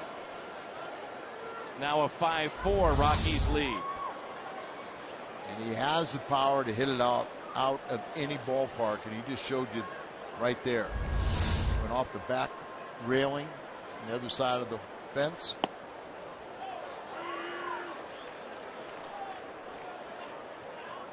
Nine home runs now and 33 RBIs for Patch. You call him Big City, I'll call him Patch. Patch Adams. Either way, he's got some power. Peralta was trying to tie it up. It's now 1-2. Peralta leading the club in home runs with 11. Adams now with 9. He came in 5th in the league in slugging percentage, and that's on the way up. 1 ball and 2 strikes. And Peralta strikes out. Number 4 today for Johan Flandy. Matt Adams, opposite way. 2-run homer. 3rd in this series. We've got a ball game.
Live streaming sports service.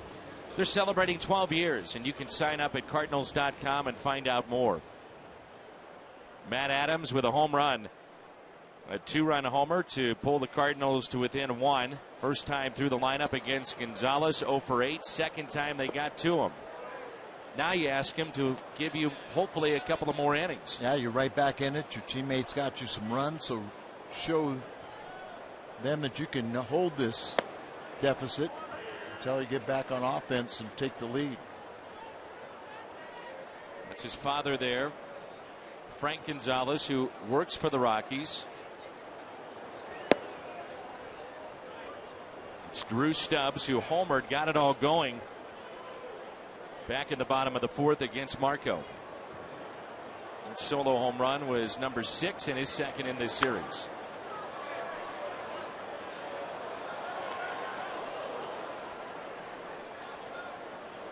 No Cardinal has ever made his major league debut as a starter here at Coors Field. 5 have made their debut as a reliever.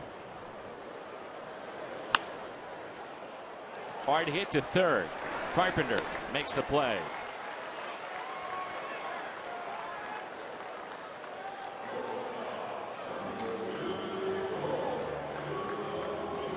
Most recent was Evan McClain.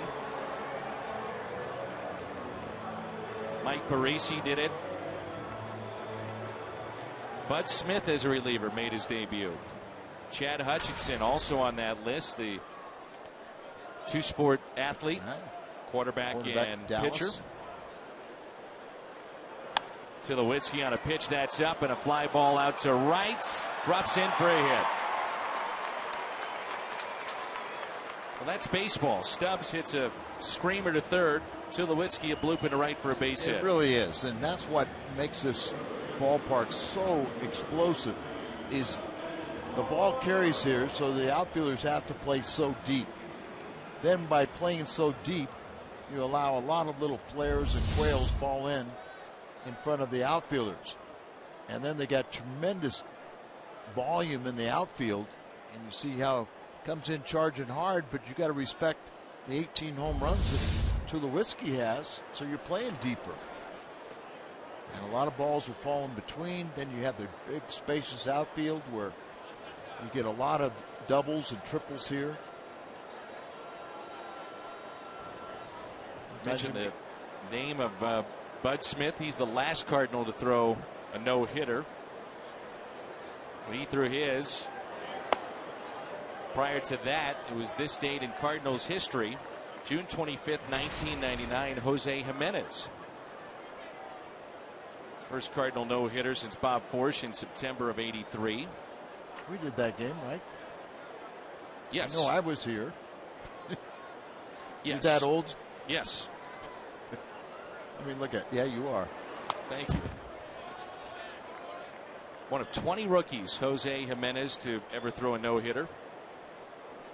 Remember, he was matched up against Randy Johnson in that game. Then his next start after the no-hitter, he pitched a 2-hit complete game shutout.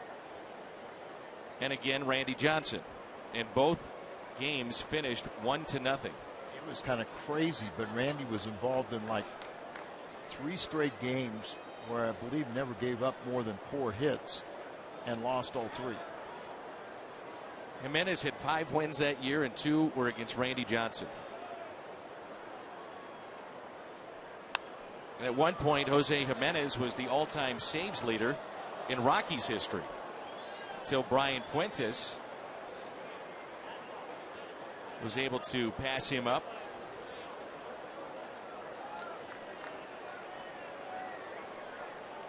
There has been one no-hitter at this ballpark. That was Hideo Nomo, 1996. Pitching against Colorado for the Dodgers. You probably know this, but when Kershaw threw his no-hitter, somebody said that how many no-hitters that Vince Scully has worked, and it was something like almost 30 to 40. Mm-hmm. We'll see Kershaw on Sunday. Ubaldo Jimenez, the only Rocky to throw a no-hitter. Morneau, nice piece of hitting. A single to center field. He's 2 for 3, and it brings in Rosario.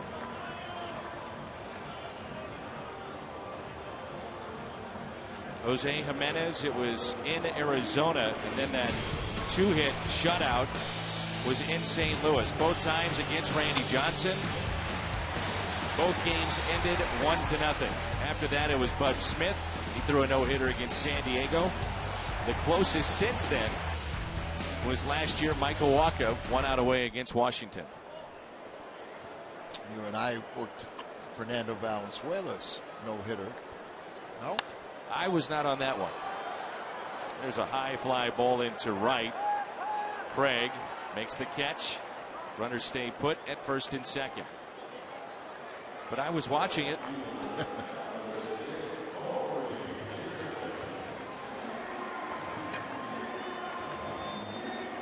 Wasn't past your bedtime? No, okay. Not even then. That was a no-hitter that you really felt like he didn't have good stuff. I don't think he did. He had a lot of luck, but didn't have really good stuff. And earlier that day, Dave Stewart threw a no-hitter up in Toronto for the A's. Dave Stewart is now an agent, primarily working with baseball players. Off-speed pitch and a strike to Corey Dickerson. Think he could intimidate some of the GMs? The scowl across the table. Key at bat was Dickerson with runners at second and third. Left a pitch up, and it was hammered in right center. That scored 2. And it was really a borderline pitch with 2 strikes that did not go Marco's way. And the rest is history.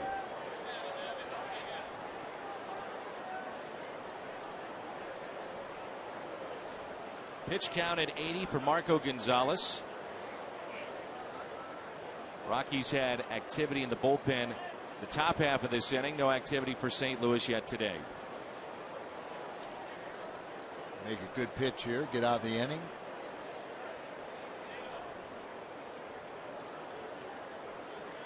Maybe have a sustained rally. Who knows? May pinch hit for Marco, but might come out for the 6th inning too.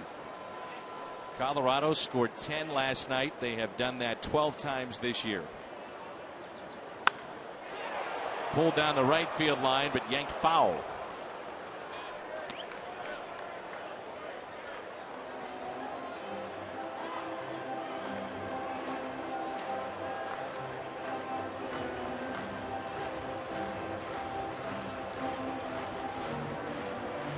Marco's dad watching.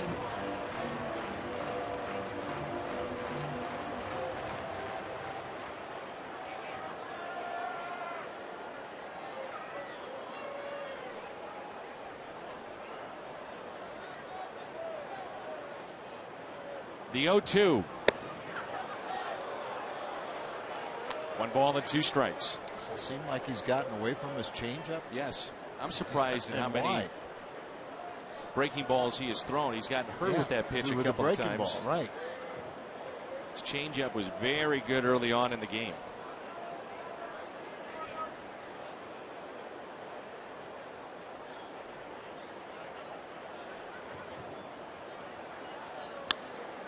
Liner and caught by Matt Carpenter. Rocky strand 2. He played 5. And the Cardinals have Molina, Craig, and Borges coming up. 5-4. Rockies on top.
Tomorrow from Dodger Stadium will come your way at 8:30.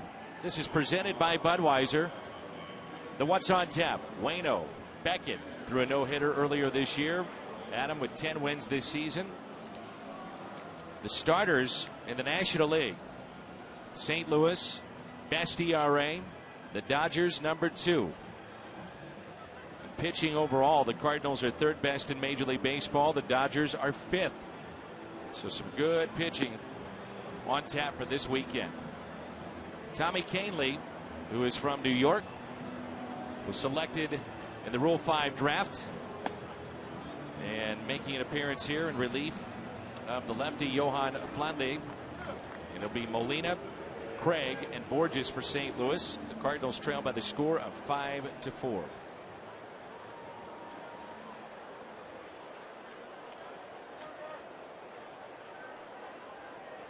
Kahnle was the highest drafted player ever from Lynn University, Division II school.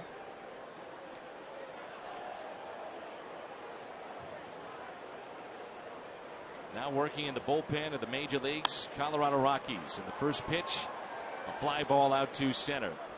Drew Stubbs one away. He's done a nice job. He was at Double-A last year in the Yankees chain. Right-handed batters are 183, lefties 152. He was the closer at Double-A Trenton. Say 15 games. That was most among any Yankee minor leaguer. Here's Alan Craig, who has struck out Also grounded out to third. And thankfully not hurt on that ball up against the wall 2 innings ago.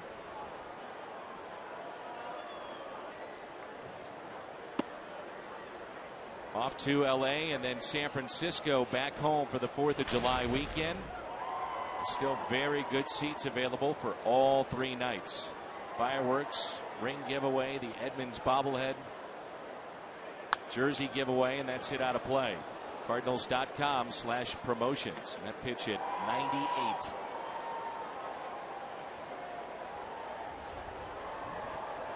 Rule 5, and he's throwing 98, huh? Yeah, he'd be 25 years of age on August 7th. 6'1", 230.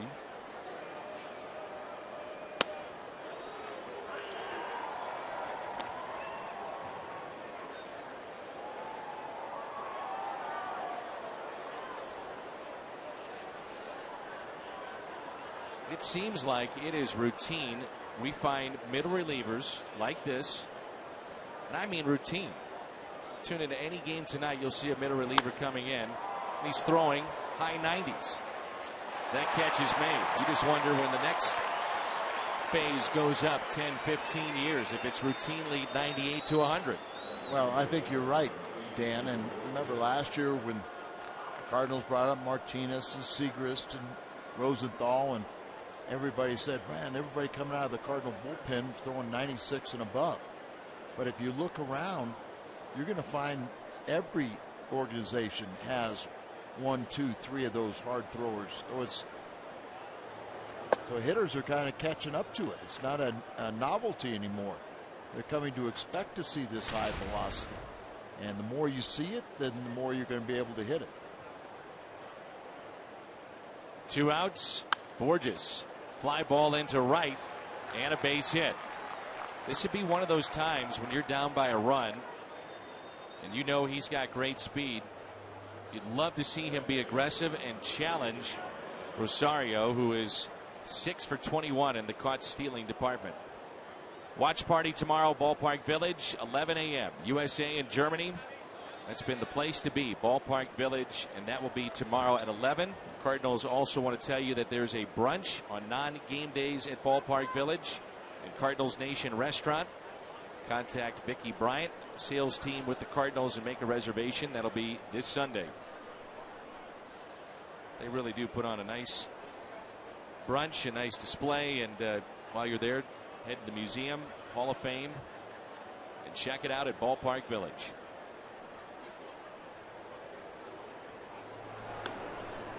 You can see that it looks like this pitcher is kind of a maximum effort. We talked about his velocity, but where he's got a big windup, or from the stretch, he takes his time. So Borges gets a good lead. He should go. A little bigger lead this time. He is running. Throw down to second. Not in time. Ellis now given a chance to drive in Peter Borges, who actually slid past the bag. He went it hard. Throw was offline a bit. Peter Borges with the stolen base. And Tulowitzki, the throw's sailing to the first base side, tries to get him as he's going through the ball. He's catching the ball right there and trying to apply the tag, and he misses him. And there's what you're talking about. Is so aggressive and sliding feet first. His momentum carries him right beyond the bag, but he recovers before Tulowitzki can tag him. Clearly, you'd love to see Peter Borges hit better than he has. Came in playing and hitting .212 today. It's his 5th steal in 6 attempts. But his speed is, it just jumps out on a team that, for the most part, has been station to station. Well, and I think that Mike Matheny has given more green lights to more individuals, but they've been reluctant to run. And Peter Borges is one that they definitely want to see that speed when he gets on. Ellis could tie it up with a base hit. Got a double off the wall in left field back in the 5th. Came around to score. A sac fly by Carpenter. Then a 2-run homer by Adams. 5-4 Colorado, tying run at second base.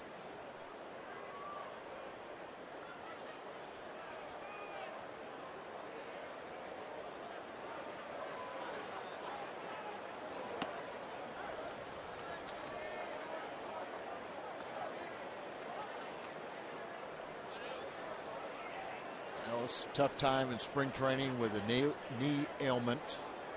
Spent time on the disabled list when the season started. Then he went down to a rehab, but that was aborted after one game. So he's been playing catch up, but starting to swing the bat much better now. 2-1 pitch. Good cut there. Since June 4th, he's actually hitting .270. So much better. And if you think about 3 for 9 in this series, and over the last 2 games, he's 3 for 6. Seth Main is throwing in the pen. You've got the pitcher, Marco Gonzalez, on deck. His spot comes up. You may see him pinch hit for. If not, he may pitch the next inning. He might even hit for himself and still not pitch the next inning.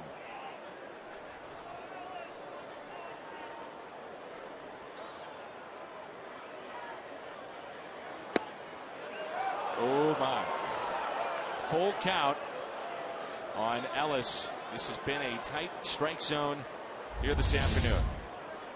Set up away. Looks like the ball is away, but nope, it's not. It's a strike. I'll take another one. Ellis was frustrated in his first at bat, you may remember. Called out on strikes. Had words with the home plate umpire, and so did Holiday.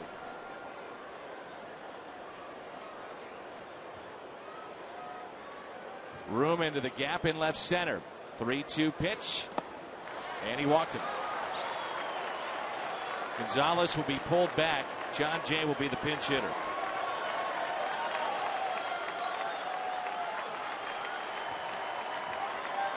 Not a bad debut for Marco Gonzalez. Well, especially considering that it's here at Coors Field. And with a little help from John Jay right now, we could get him off the hook and maybe even a win. He didn't embarrass himself, handled it very well. He's another 22-year-old.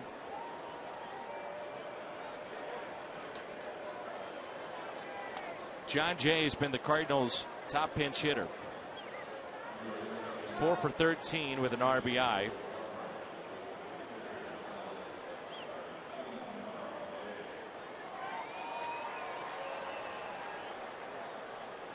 That is a glaring difference between these two teams. Looking at the production, the bench players so far this year.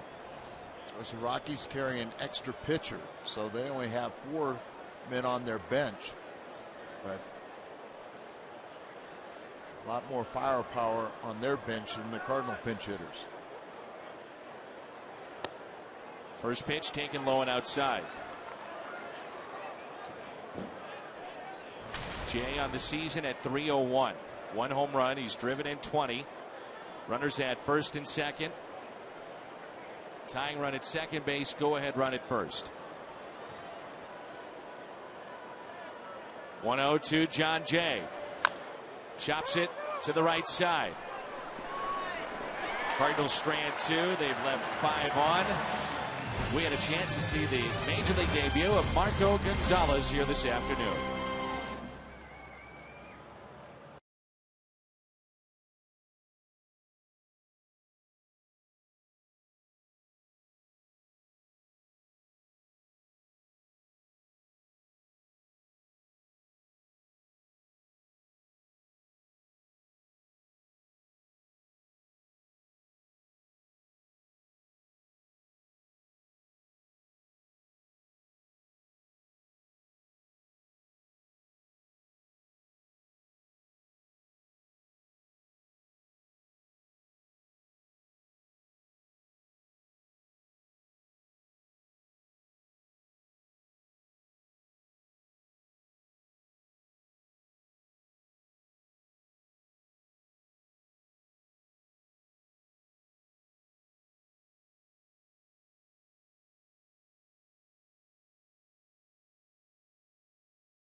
Yadier Molina will be there.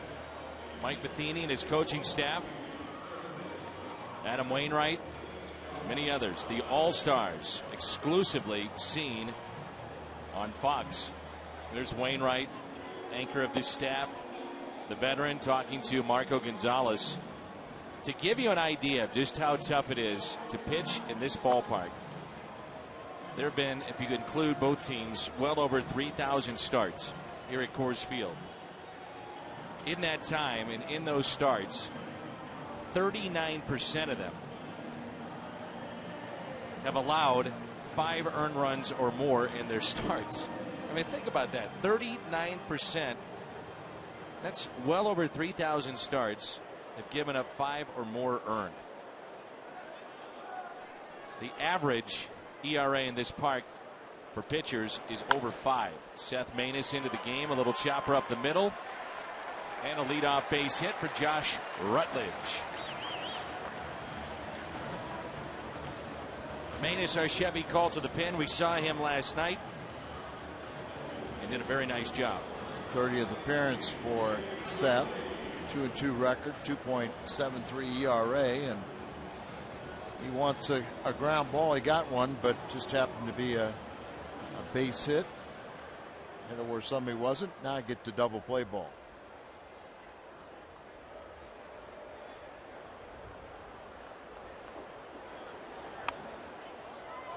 Maness, may have had a play at second base, gets the shore out. And the sacrifice by DJ LeMahieu. Adam talking right there. More teaching is done at the major league level, but it's great when you see it, hear it from a teammate. At times you can fool a manager or fool a coach, but you can't fool your teammates. And right here, and you want to watch, you want to sit there and you talk to him and see he's all ears and very receptive to what he's hearing.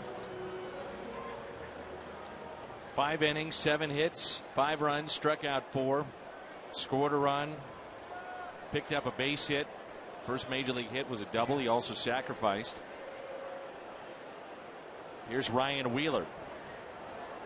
Only left-handed bat they have on their bench today. That tails back in for a strike. That'll close the book on Canely. Scoreless top of the 6th.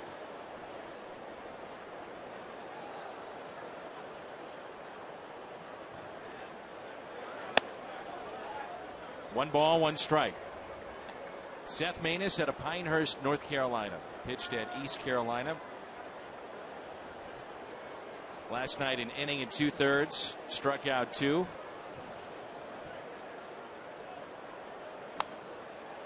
And more we're seeing Mike Matheny go to Seth Maness. I think that confidence is beginning to grow back in to what he brings to the table. Now he's starting to get the ball down, starting to get the ground balls. And used to be an old adage that sinker baller like Seth, the more you work, the better you are. You get in trouble when you're too strong.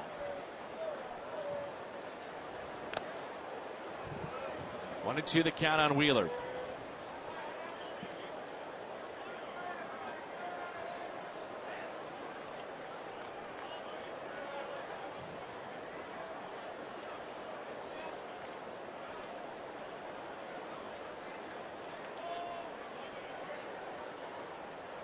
He came over from Arizona for left-handed pitcher Matt Reynolds.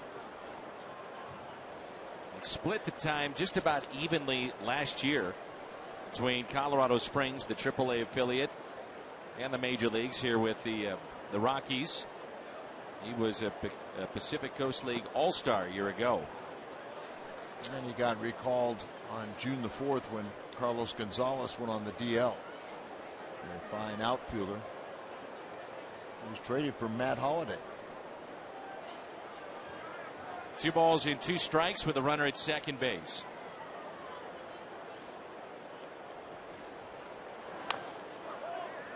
Little ground ball to the right side. Adams will take it himself. Steps on the bag. And it brings in Charlie Blackmon, who's 0 for 3. RBIs by leadoff men through all of Major League Baseball. Blackman leads that list, and by a pretty good distance. Blackman has 43 RBIs. Second is Matt Carpenter with 29. Jason Hayward has 27. Brian Dozier has 27. Carpenter is even with the bag and off the line at third. Outfield straight away. They want to talk about how they approach Charlie Blackmon, who twice has grounded out to Carpenter and also to second base.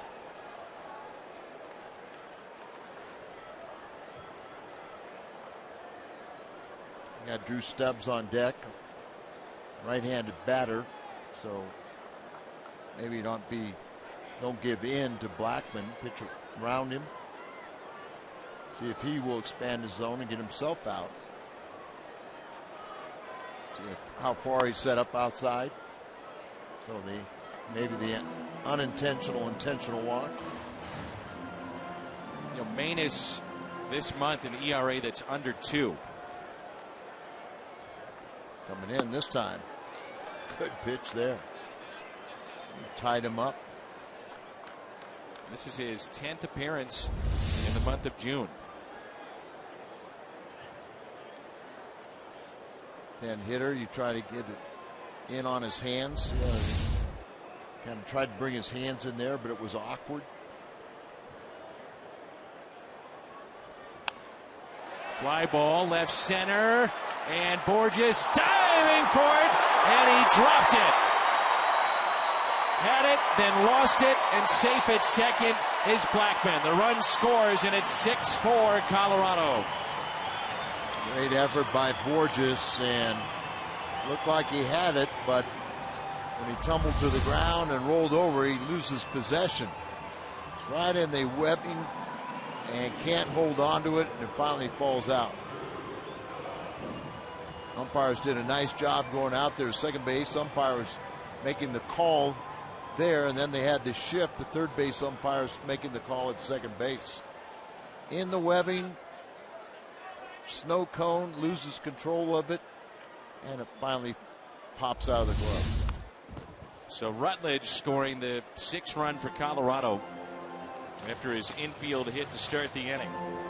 The RBI for Blackmon, as Al told you, he has been racking those up. That's number 46. Here's Drew Stubbs, a solo home run off of Gonzalez to get it going offensively for the Rockies. That was back in the 4th. Was called out on strikes, grounded out to third.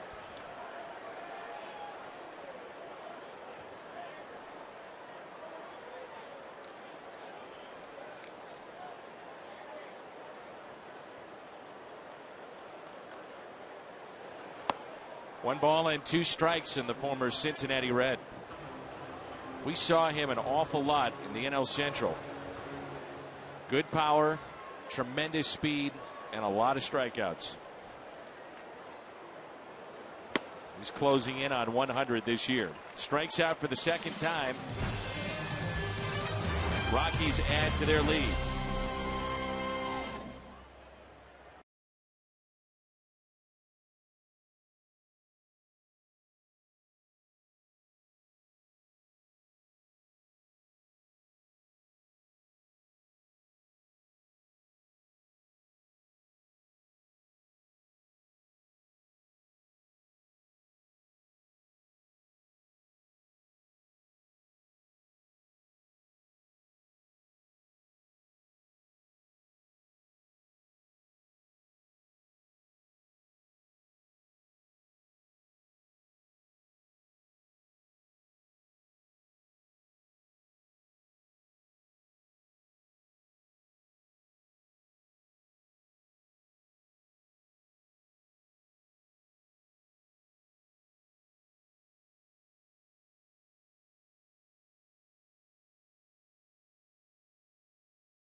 photo.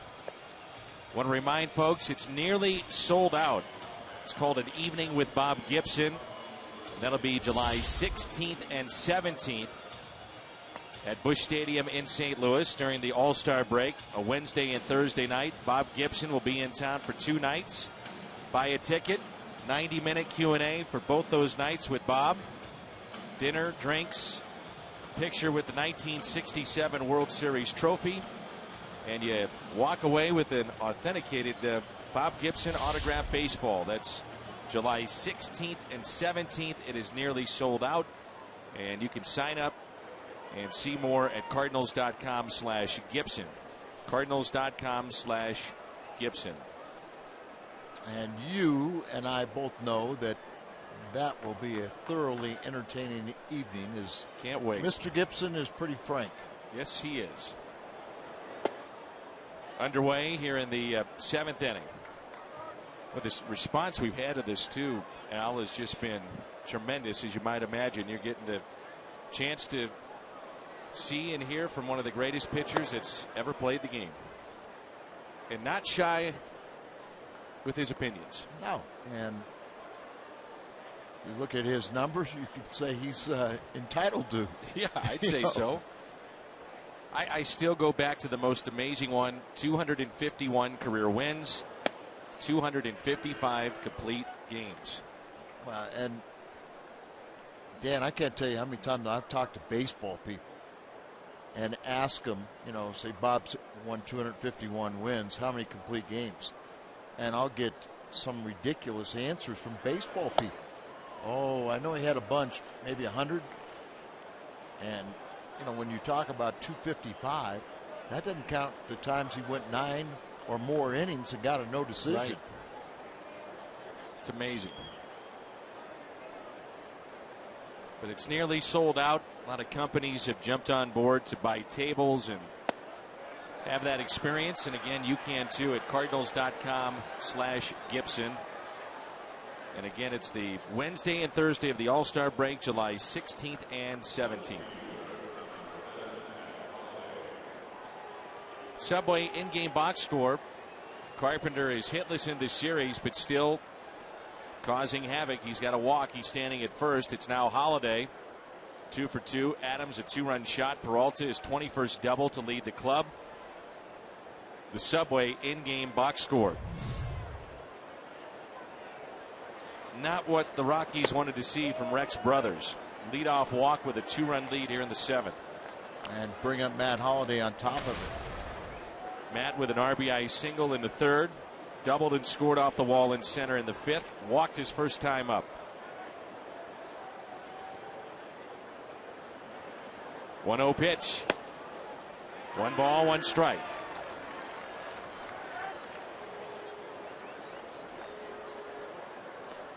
Brothers from our neck of the woods, Murfreesboro, Tennessee, where he was born.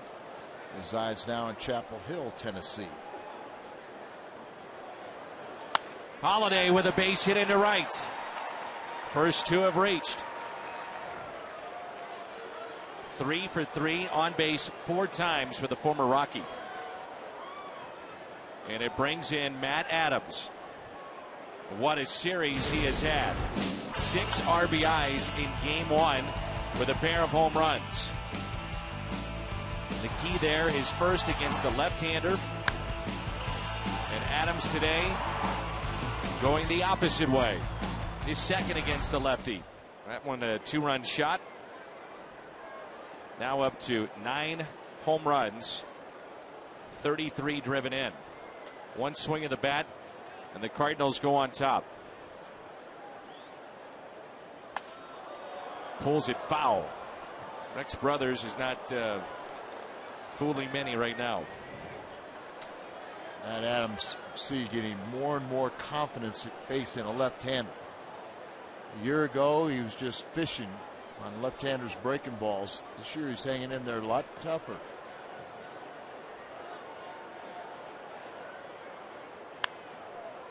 Oh, 0-2.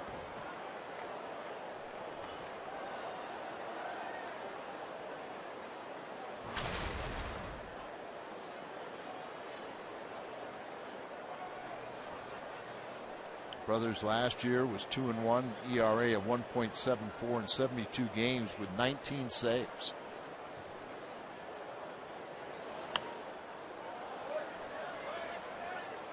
Just watching him swing the bat, his balance hasn't been chasing many pitches out of the zone. He seems to be in the zone. For such a big man, Matt has a real short, compact swing.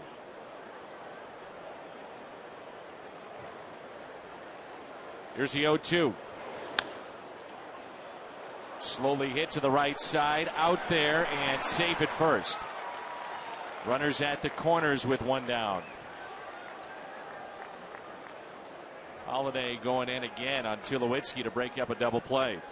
Good friends, but friendship, as we say, it's after the game. Go in there, try and disrupt the return throw. See, this time Tulowitzki well out of the way, but he makes the throw, but Patch Adams was running hard. Brings in Johnny Peralta. Homered last night.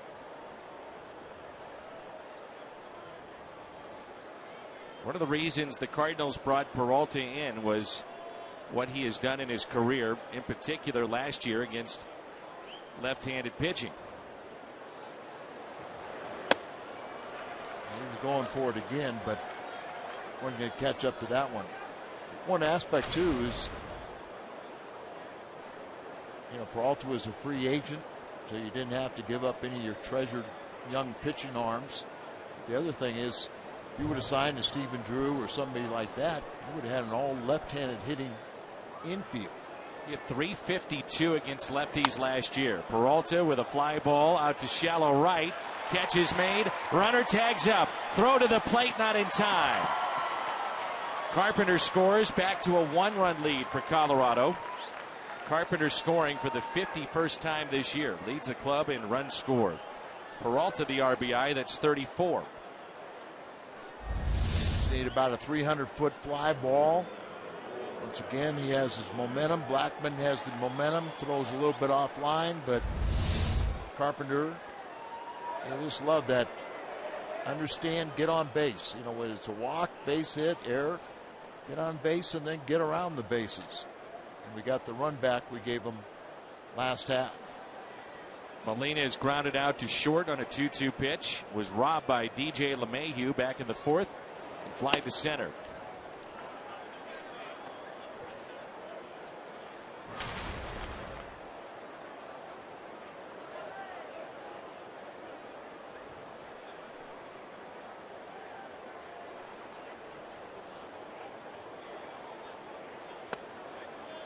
Talked about Jose Jimenez 15 years ago with his no-hitter. Well, today, Tim Lincecum, who threw a no-hitter last July against San Diego, has one through 7 against the Padres today. We'll keep an eye on that.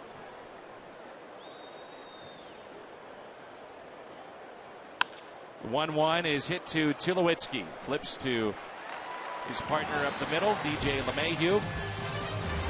Let's stretch. 1-run game.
Star bound Carlos Gomez.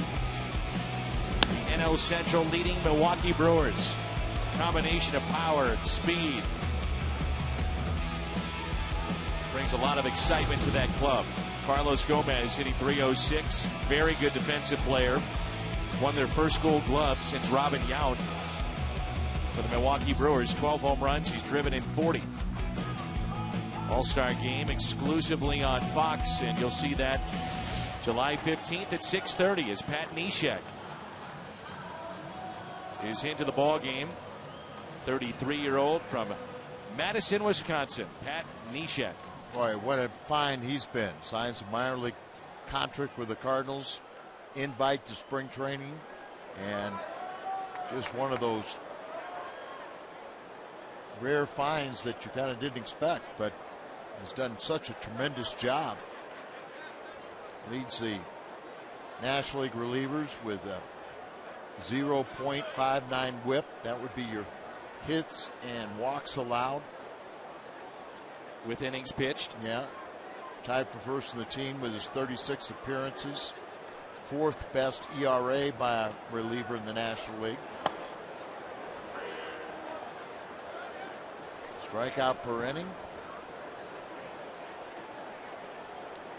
To think that he was thought of to be the complement to Randy Choate against lefties. Pat Neshek, a righty specialist. That has not been the case. Lefties are hitting .088 against him.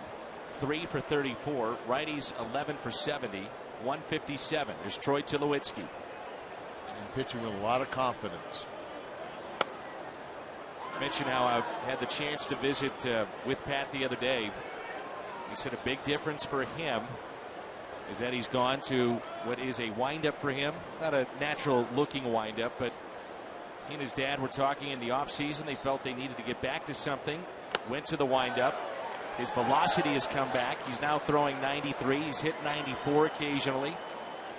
Well, Dan, if he just thinks about the logic, you got throwing sliders. So then you try to throw a fastball, and it's going to be diminished velocity. You go now with having a lot of confidence of throwing a high percentage of fastballs. He's finding that velocity continues to increase. Now it's Justin Morneau. Understandably so. One of the decisions that Mike Matheny faces is adding players to his roster for the All-Star game. And I say understandably, more than likely going with closers to come out of his bullpen. Has there been a right-handed setup man that's had a better year than Pat Neshek? No. I wonder if Mike Matheny awards Neshek with an All-Star appearance. His numbers certainly warrant that. Now, it doesn't happen very often. Look at that. Change up at 70 miles an hour. He was almost an All-Star, he told me, back in 2007. He says, I do think about it a little bit. I've had a good year, and he's a baseball buff, loves the game and the history of it. Big card collector as a youth. Nice pitch again with a changeup as Carpenter puts it away.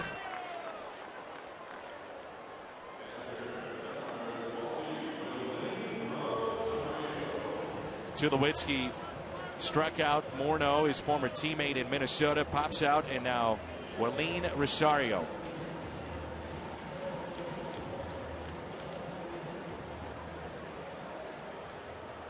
Yeah, you're actually seeing fastballs being thrown by Neshek to right-handed hitters. Right. Which is something he did not do last year. Almost exclusively sliders. And that somehow got him in a minor league contract. So you have to change things around. A fly ball lifted out to deep center. Should stay in the ballpark. Borges on the track and makes the catch. Scoreless inning for Pat Neshek. Sends us to the 8th.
And a Bomberito Sports Update with Pat Paris.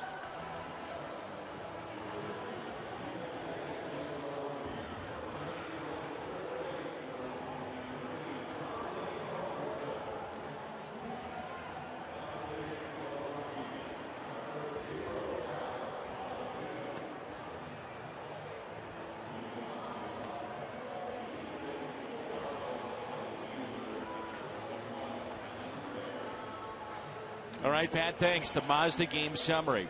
Rubber game between the Rockies and the Cardinals. 6-5 in favor of Colorado. Marco Gonzalez, major league debut. 5 innings, 7 hits. Picked up his first ever hit and run scored. Matt Adams, 2-run homer. So he had 3 now in this series. Flande, the 5 innings, 6 hits. And Drew Stubbs, a solo home run. Adam Ottavino, former Cardinal. Just couldn't quite get healthy in St. Louis. Found a home with the Rockies and has had a nice couple of years for Walt Weiss, our Chevy call to the pen.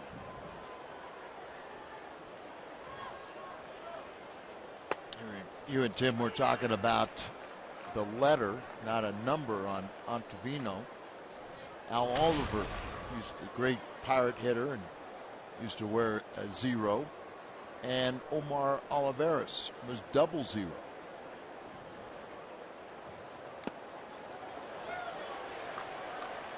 Sometimes you got to be careful of that because you draw a little bit of attention to you. Just want to blend in coming out of the bullpen, right? I'm not saying you want to blend coming in. From a guy that was throwing tantrums like you, Al Raboski.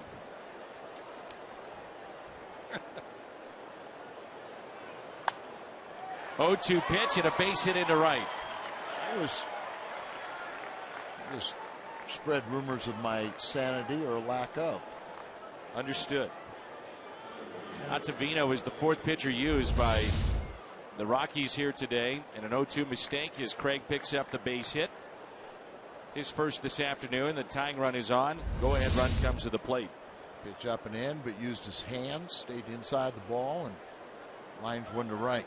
Borges got a base hit his last time up. See if he can't push Alan Craig around the bases. Showing bunt, pulls back.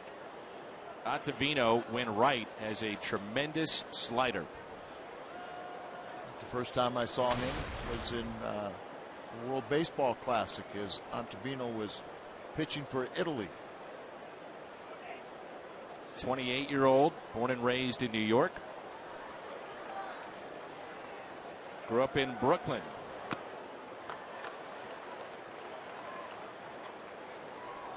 Alan Craig does not have the speed to steal bases. You can see a very slow motion to the plate. Like to see Borges on with nobody in front of him. Ottavino drafted by the Cardinals 30th overall in 06. Removed from the 40-man roster in 2010, and that's that slider. Added back in November of 11. Rockies then claimed him off of waivers.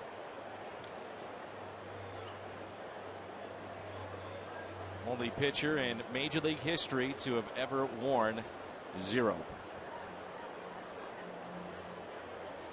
The 2-1 pitch. High fly ball into shallow right. Charlie Blackmon makes the catch. And there's one away. Next time you're looking to pick up great seats to the game, head to StubHub. You can earn 2% back in fan rewards on every purchase, including Cardinals tickets. And there's all-in pricing, no surprise fees at checkout. StubHub, your ticket to upgrades and more. Mark Ellis is struck out looking. He doubled off the wall in left center field. Came around to score. Back in the 5th. Walked, left stranded in the 6th.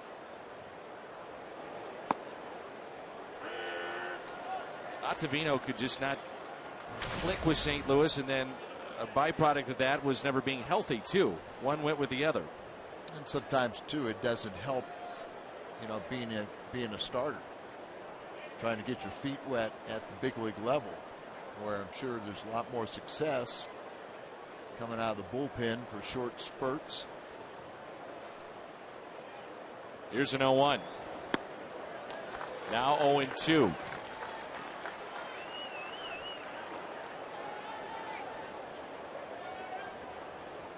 Daniel Descalso is at the on-deck circle.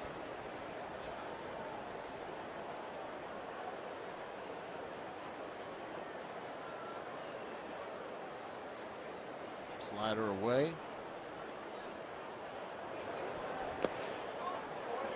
See the way he really arches back. You know, he's 6'5", 215.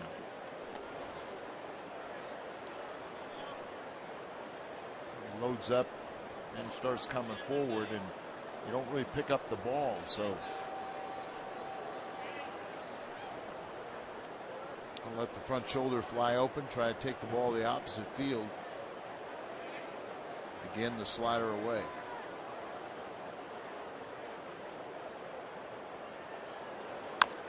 One-two is chopped towards the left side. Underhanded to second. Safe at first. Rutledge to LeMahieu. And now Daniel Descalso will be the pinch hitter for the Cardinals.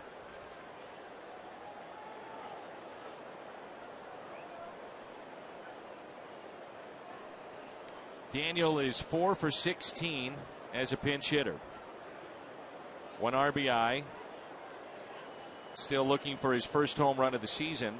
Overall this year, batting .176. Before this game is through, Rockies still will have to go through Carpenter, Holiday, and Adams. It's weird, Dan. It's a one-run game, and you're here at Coors Field where no lead is safe, and yet you feel like, you know, it's more than, it's a big obstacle to overcome. Saw LaTroy Hawkins, who's 41 years young, finish the game off last night. He is their closer. One thing you have to keep in mind, Ellis, he has 4 stolen bases. I'm thinking about that. And they have all been, at the time in the game, big stolen bases in which 3 of the 4 he came around to score. Well, I'm watching Ottavino. He's very slow. The way he delivers the ball. So if you get a good jump, I'm sure Mike Matheny would want him to go. And Daniel Descalso is really not that going to be. He was trying to go, but trying to get that lead, but just didn't feel comfortable. 1 ball, 1 strike.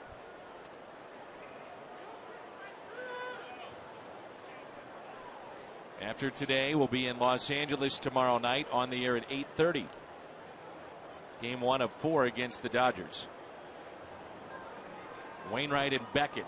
Unfinished business here in Game 3 with the Cards and Rockies.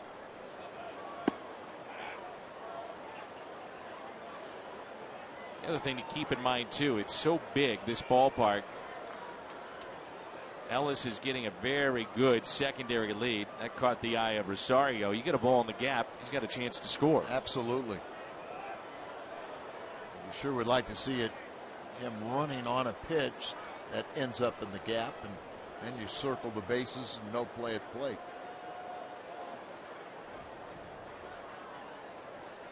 That's how Ottavino hold the ball, just try to take the spring out of the legs of a base stealer.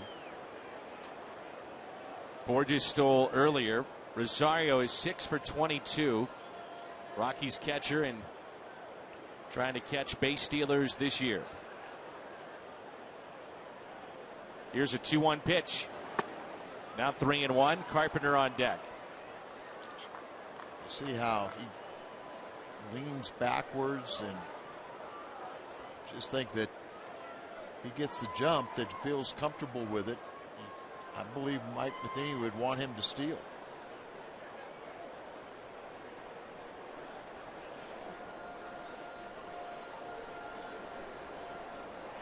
On 3-1, there goes Ellis. Great jump and a fly ball lifted into shallow left. This may drop. It will. It's fair. They're going to wave him in. Ellis on his way. He is safe, and this game is tied. Somehow he beats the tag. They start the runner. Move pays off, and it's 6-6. That's exactly what we were talking about, is get on base. A little more of a play at the plate than I was hopeful of, but because of that speed, he's running on the pitch. And Mark Ellis, he may need some little oxygen, but right just inches from being a foul ball. And there they load up, and it's a play here. The good slide, as you saw the catcher to the foul side, so he goes to the inside of the plate. Not exactly a pitcher perfect slide, but somehow he gets to home plate ahead of the tag. And I think it's a good call. Look at Carpenter on deck telling him where to go. And he's great view of it there. A hip check by Ottavino. Now you have the go-ahead run at second base. Bobby Plager would be proud of that hip check. Sure would. But that's the responsibility of the on-deck man. Yeah. You turn into a coach, so to speak. And Jose Oquendo, there was zero hesitation, the Cardinals' third base coach, in sending Mark Ellis. Well, Jose, in my mind, has been an outstanding third base coach. And in order to be a good one, you're going to have to get guys thrown out on occasion. But he uses tremendous judgment, and more times than not, he's always right. Carpenter hitless in this series. You don't see that very often. With runners in scoring position, batting .328. Cardinals have had success against Ottavino. 7 2/3 innings, 7 earned runs in 7 games. 2 balls, no strikes. With the red hot Holiday on deck, it was 3 hits, and then after that, Matt Adams. Ottavino is 0-2 this year, and the Cardinals pin another loss on him. Descalso, one of the biggest hits in the game, a bloop, just fair down the third base line to score Ellis. And that's this ballpark. Once again, you have to play so deep that you're going to have those flares and quails that fall in front of fielders. 3-0.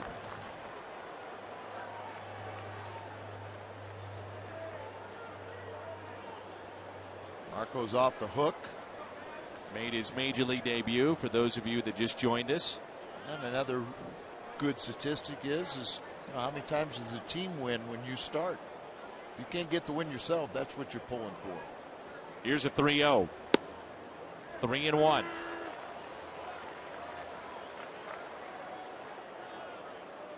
Get the feeling that Carpenter's going to hit a ball very hard.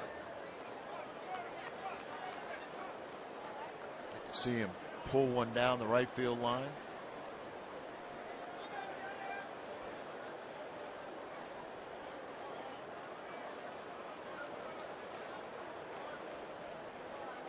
(3-1) pitch to Carpenter. A strike.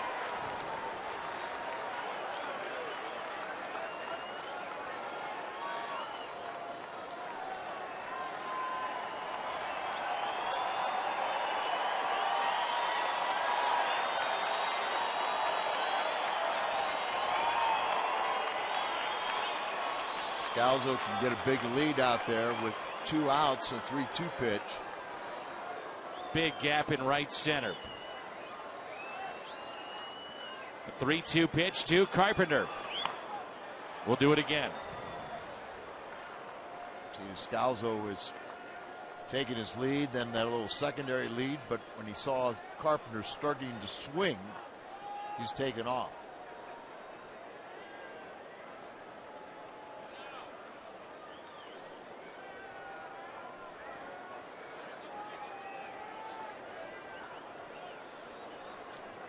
One down the right field line.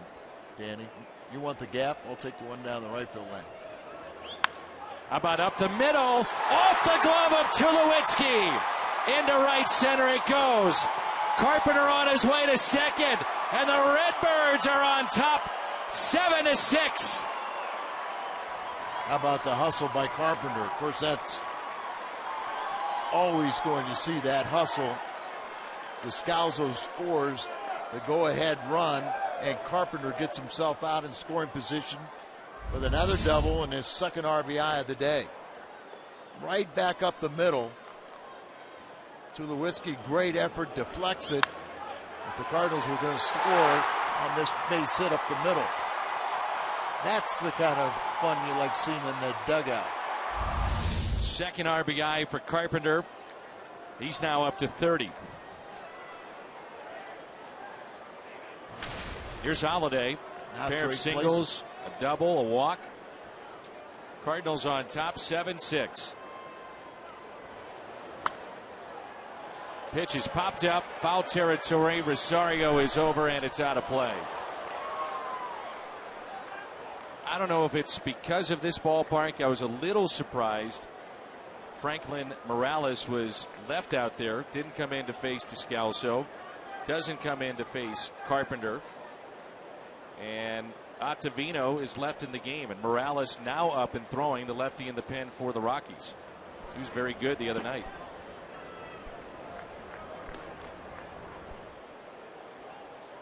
To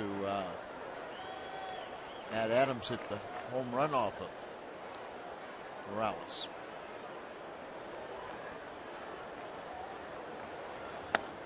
Strike to Holiday, 0-2.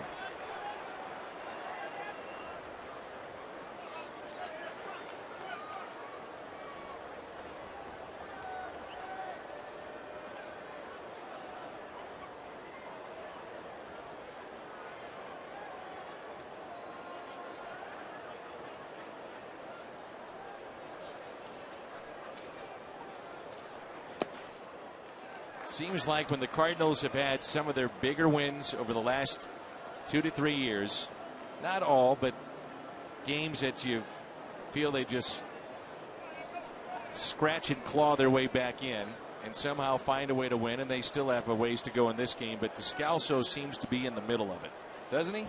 Yeah. I mean, remember a couple years ago what he did 7th inning beyond were just great numbers. Ouch. Got that shin protector on there, but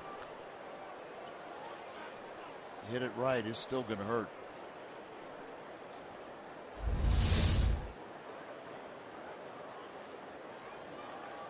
More on the toe.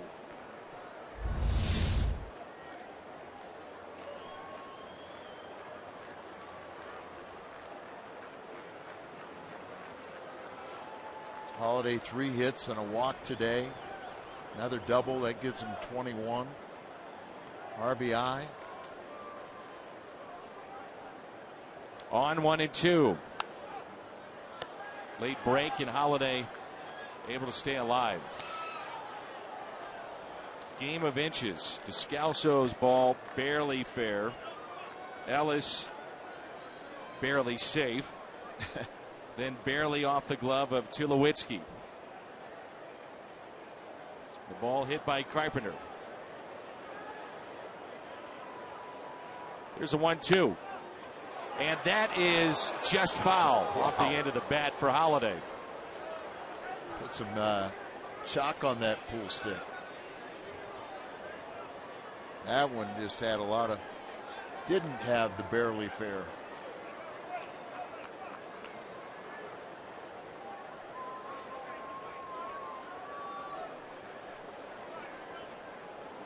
Big run out there at second base.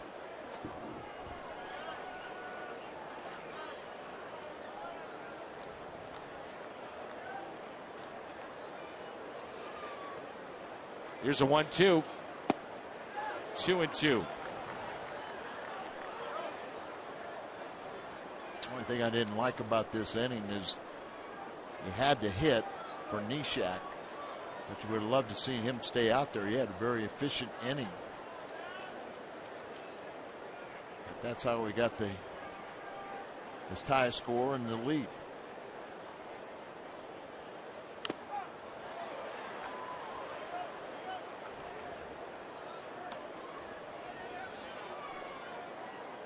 Two balls, two strikes. That one caught Rosario.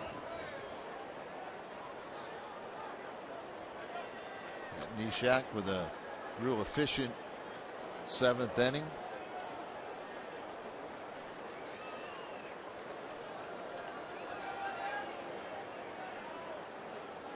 Bottom of the lineup due up for the Rockies, and a 2-2 pitch to Holiday. High fly ball out to deep right. Blackman is back in front of the 375 sign, and on the track he makes the catch. Matt Carpenter, his one hit in the series, it's a big one. It's put the Cardinals on top. Bottom of the 8th rolls in when we come back. 7-6, St. Louis.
Million votes. All-star voting on MLB.com through July 3rd. Sam Freeman into the ball game. Again, that game can be seen on Fox. Chevy called to the pen, and he has been a busy man. Appeared Sunday through 33 pitches against the Phillies. We saw him last night, 27 pitches. And his ERA jumped up to 1.88. He has been outstanding here this season for the Cardinals. And Dan, I think this is a very important outing. See how he reacts after having his first bad game. He's been so good for the Cardinals, and just you have to have that short memory, put that aside, and just remember all the good outings you've been having, and then that's your focal point. Don't dwell on what happened when it's negative. Dwell on the good stuff. Tim Lincecum, by the way, a no-hitter through 8 against San Diego. That's hit out of play. 94 from Sam Freeman. And here we go, bottom of the 8th. It's Dickerson, Rutledge, DJ LeMahieu. Gonzalez gave the Cardinals 5 innings, 7 hits, 5 runs in his major league debut. Manus the 6th, Neshek the 7th. And Freeman here in the 8th.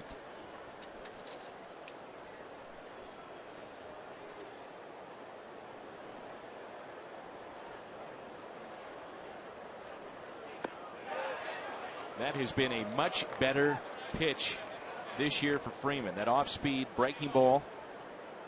He's tinkered with it for the last 2 to 3 years, and he always can rely on an outstanding fastball.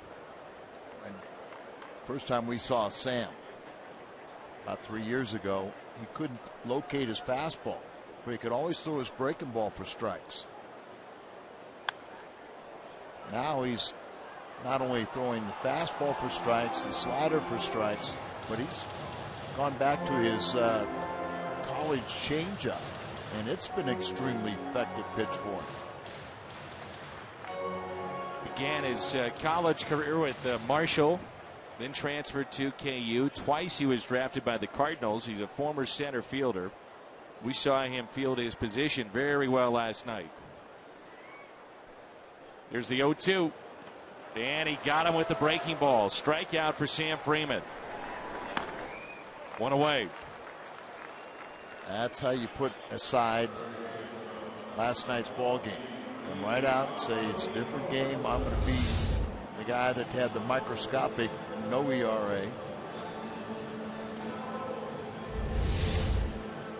Brings in Josh Rutledge.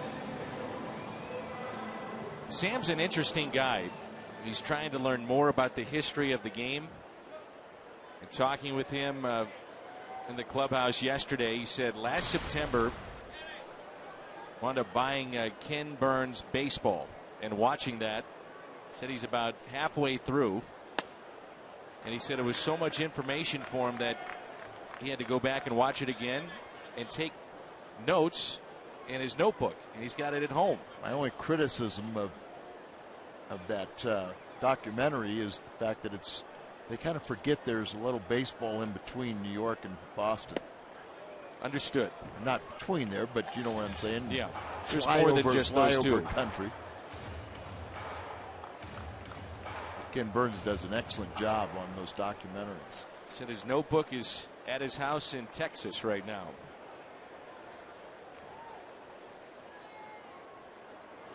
1-1 pitch. Grew up idolizing Mariano Rivera, but he said in his mind, I could flat out hit, Dan. I heard you say that. Spoken like a true pitcher. Well, we know he can run. Yes, he can. Said he used to watch Torrey Hunter and really enjoyed Khalil Green, former Cardinal. It's a bit surprising, but he said his heyday in San Diego was very good defensively. 2 down. So Freeman has gotten the first 2. This copyrighted telecast is presented by the authority of the Cardinals. It may not be reproduced or retransmitted in any form.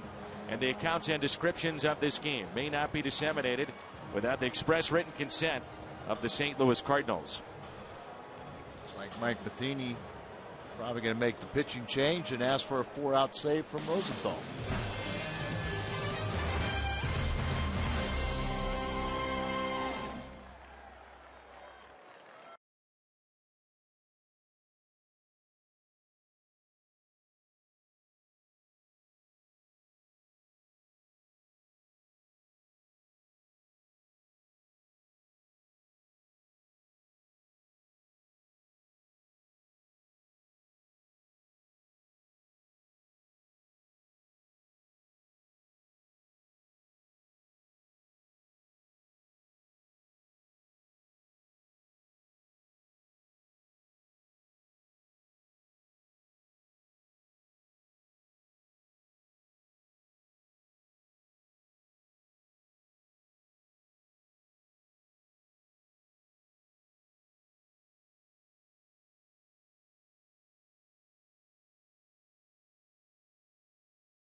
Cardinals baseball brought to you by Bud Light, who reminds fans to stay in the game and drink responsibly.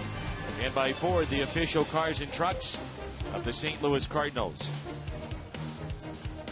Denver, Colorado. And the Cardinals will call upon Trevor Rosenthal to get the final 4 outs. 4-out save. 1-run lead for St. Louis.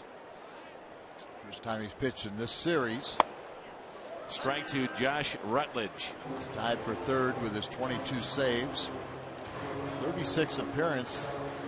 That ties Neshek for the team lead in appearances out of the bullpen. 96 from Trevor, 0-2. It was kept batters to a 202 batting average. Velocity has been slowly edging closer to triple digits. LeMahieu has walked, sacrificed, and singled to right.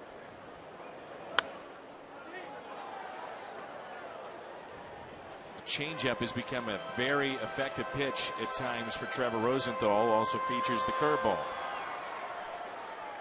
It's been my experience when you come to Denver, it seems like you'll have a little increased velocity.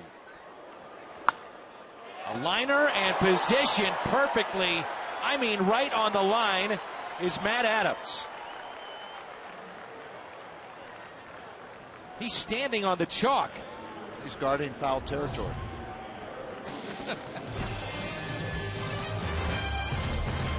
We head to the ninth.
Favor of the St. Louis Cardinals.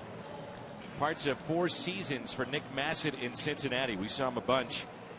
Also spent time with the White Sox, Texas Rangers. And he'll come in. It's our Chevy call to the pen. Adams, Peralta, Molina.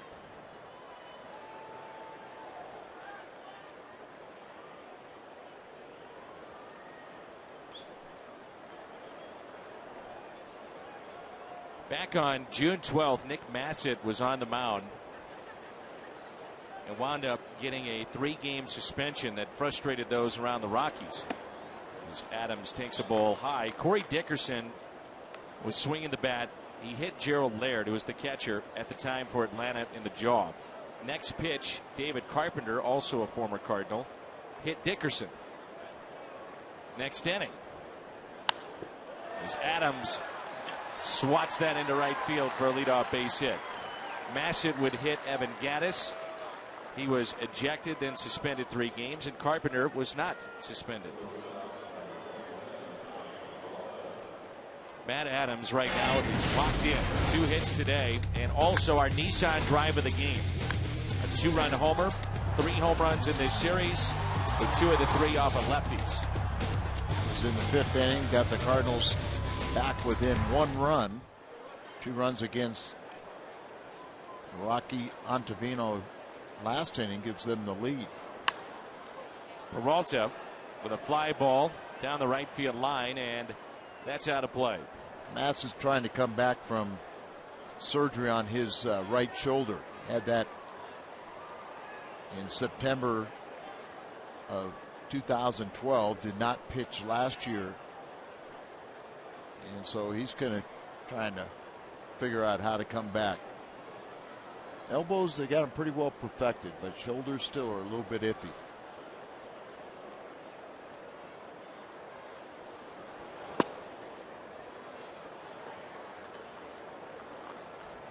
One ball, one strike. Outfield deep straight away for Peralta. Cardinals shortstop batting in the cleanup spot for the first time this year.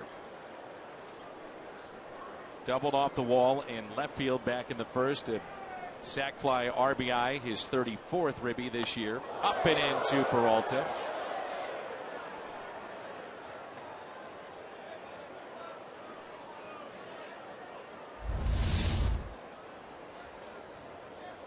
Just kind of taking off, running up side.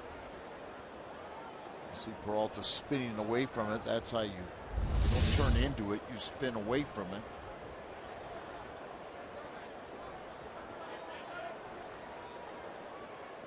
Well, because it's Coors Field, a one-run lead really isn't safe. Nope. Up and in again. And look at that. It's a stolen base for the big man. On his way to third. He's racking up the steals, the home runs, and the triples. Matt Adams doing a little bit of everything. That's his second steal in 3 attempts. Goes to third on the E2, the throwing error. But he's off and running, and how about that pop-up slide?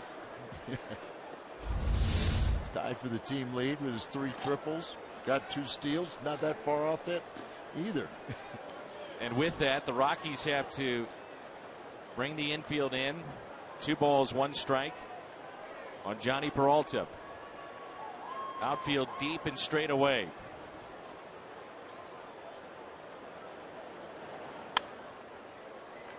Evens it up at 2-2.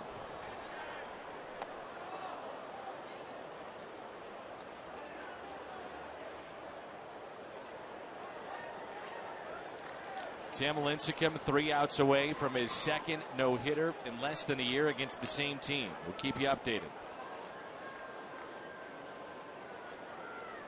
Not a whole lot to cheer about in between, is there? He's really had up and down years after a couple of Cy Youngs. 2-2 the count.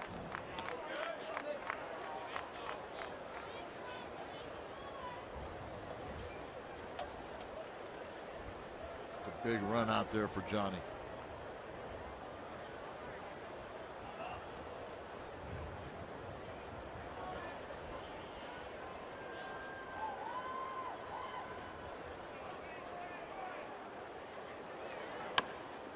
Stays alive.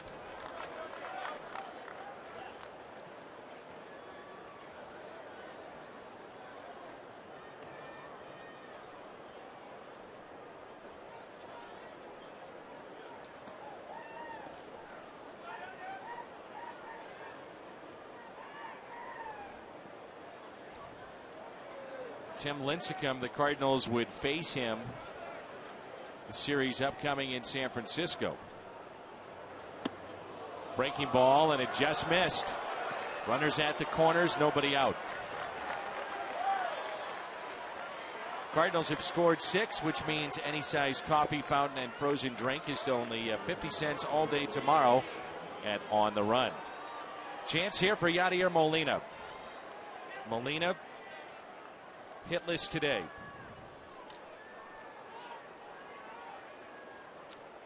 Going to play the middle infielders back and double play depth. In on the corners. Now Rutledge, third baseman, moving back a little bit.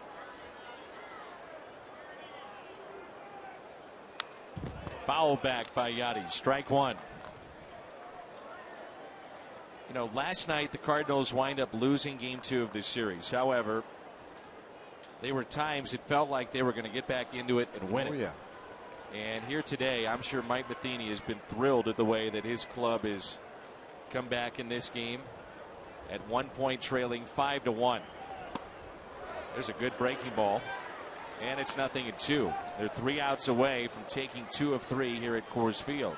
Yeah, last night the bullpen was good until the late, and then they gave up a couple runs. But prior to that, it looked like they were going to be on the comeback trail.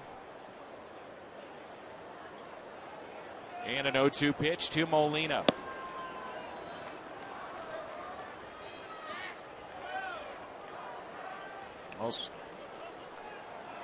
Also, I think it's very important to recognize Sam Freeman. You know, he's got touched up last night and how he bounced back and got the 2 men that he was asked to get. 2-2. Massett is not getting any calls. He's frustrated.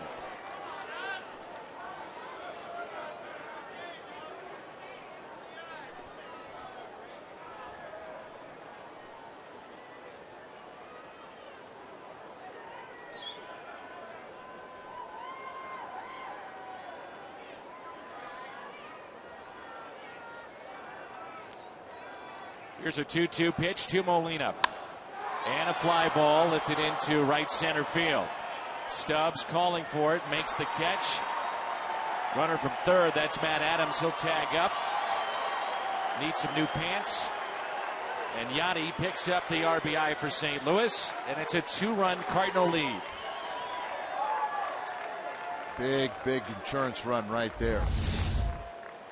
And Massett coming back from shoulder surgery, doesn't have the command that he'd like. Right down the middle, that should have been hit. Was for the sac fly. And the Cardinals have a 2-run lead. Still only 1 out. And here's Alan Craig. Singled on an 0-2 pitch back in the 8th. Stolen base by Adams looms large. Yep. And they throw it away. Peralta may think about third. He's on his way. And he'll be standing up.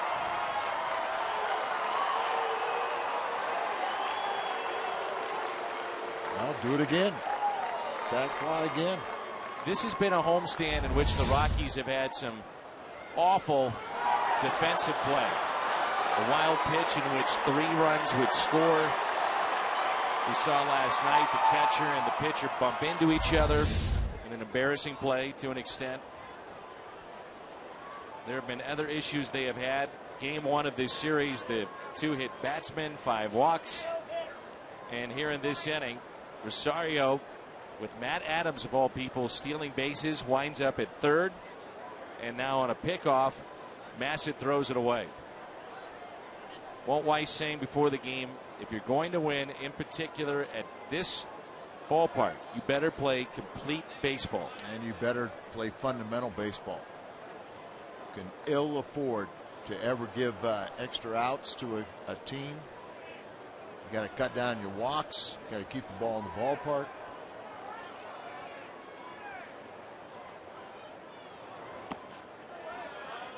Been mentioning throughout the telecast, Tim Lincecum trying to make it his 2nd no-hitter within the past year. And we'll have an update with Pat Paris momentarily after Alan Craig finishes his at-bat. 8-6 St. Louis. Runner at third. 1 out. Infield drawn in. And a fly ball into right. That's Blackman, who's got a good arm. Makes the catch. Throw is offline. And Peralta scores. 9-6 as Craig picks up the RBI. His 40th this year. Well, the Cardinals have a 3-run lead, and we head back to Ballpark Village. Fox Sports Midwest Live. And Pat Paris, did we see history today?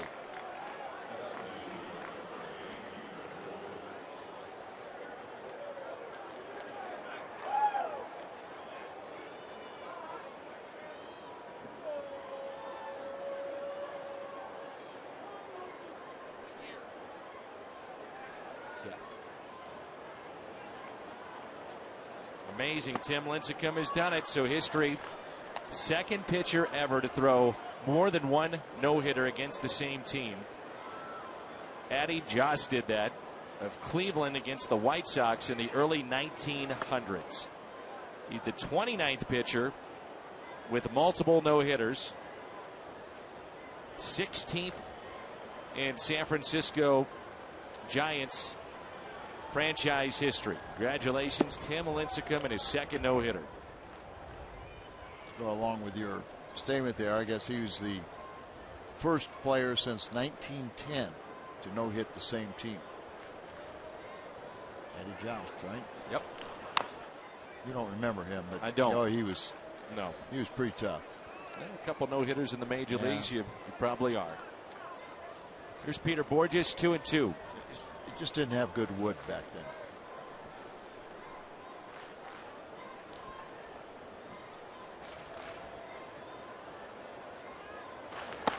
Inside. Cardinals have a rested Trevor Rosenthal get the final out in the bottom of the 8th. Had a scoreless night Sunday against the Phillies. He picked up save number 22 on the season. And there are times like this where you're the closer and you go, I want to make it out. I want to get back there. I got enough runs. Let me go. He really looks like he's worried, though, doesn't he? Easy afternoon at the ballpark. Hit out to right, and Blackmon makes the catch. Cardinals add 2 more. 9-6. They look for a series win when we come back.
Are facing 3 guys that have thrown no-hitters this year. Josh Beckett, Clayton Kershaw, Tim Lincecum. Beckett tomorrow. That's against Wainwright. Kershaw, that would be against Shelby Miller. And then Tim Lincecum scheduled for Tuesday. Mike Matheny is worried about this game right here. Yeah, Kershaw in his last 2 starts. June 18th, he had the no-hitter against Colorado. 9 innings, 15 strikeouts. And then last night he followed it up against KC with 8 shutout innings. So he's on a 21 straight scoreless inning streak for Clayton Kershaw. Here's Brandon Barnes, who's their top pinch hitter. Made just a ridiculous catch 9th inning last night. One of the best catches you'll see all year. If the Cardinals can win this game, they're 3 outs from doing it.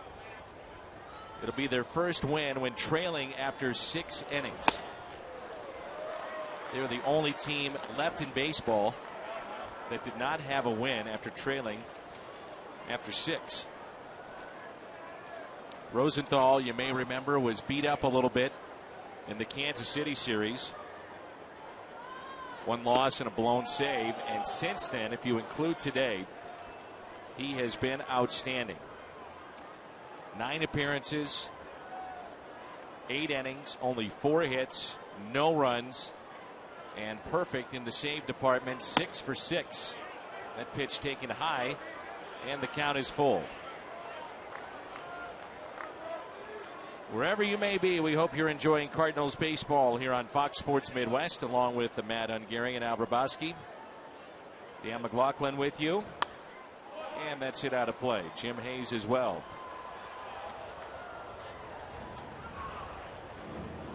Tim Lincecum just turned 30 10 days ago. That gives him 2 World Series championships, 2 Cy Youngs, and now 2 no-hitters.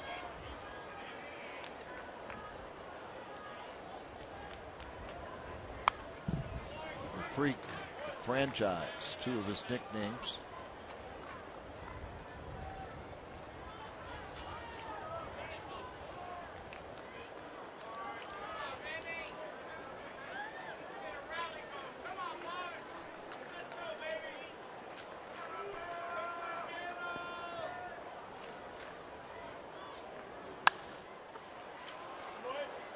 Pretty good battle right here. A pitch at 97. The Cardinals in this game were down 5-1.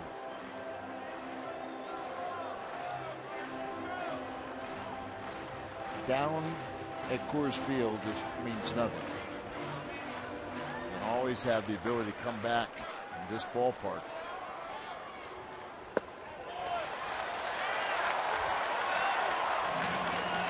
Leadoff walk.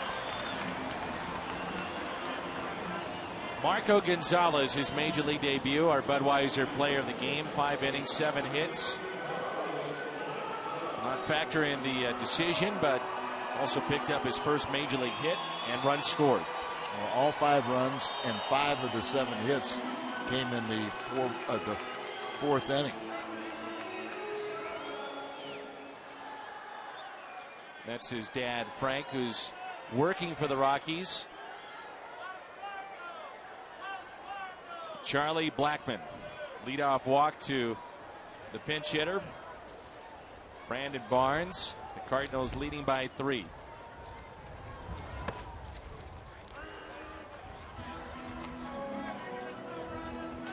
Blackmon with an RBI single, 1 for 4.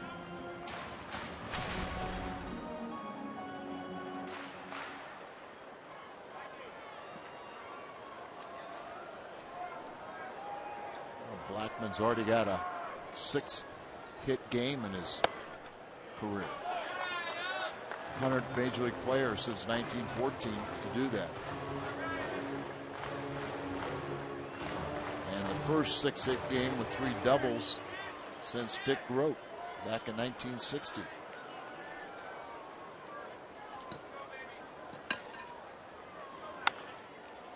Pulled foul.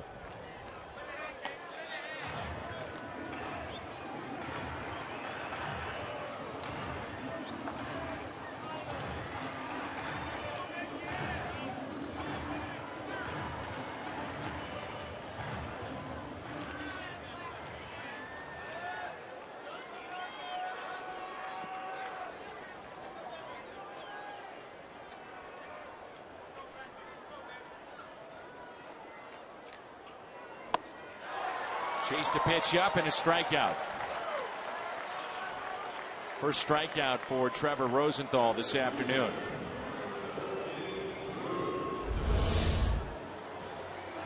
This ball running up and away, and he tries to hit it, go underneath it. San Francisco with the win. And if Colorado cannot come back, that would drop them to 11 games out in the West. Cardinals started play today 4.5 back of Milwaukee, and there's a strike at the knees to Stubbs, who homered back in the 4th. Milwaukee did win their ball game against the Nationals in Strasburg 9-2. So the Cardinals would stay 4.5 back. Here's an 0-1 pitch. Now make it 0-2.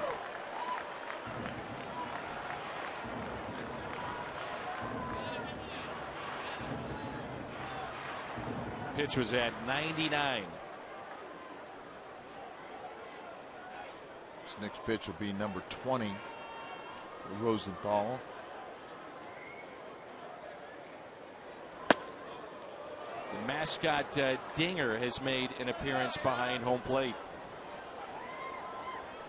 That is a dinosaur as a mascot for the Colorado Rockies.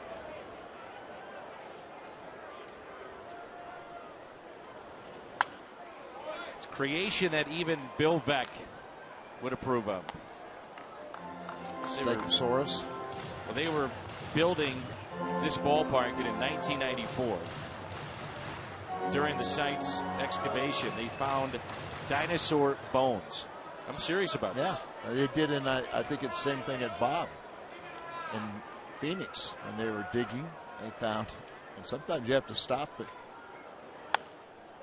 and let archaeologists come in and excavate some of the bones.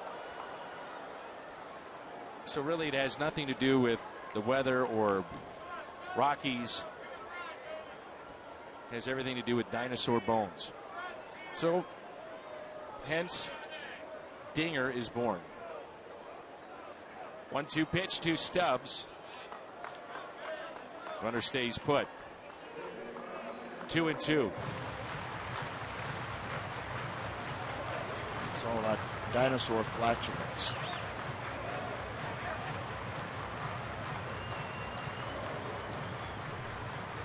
Methane gas that just makes the ball travel 10% further here. It's all about that. Global warming. Now we got our answers to everything.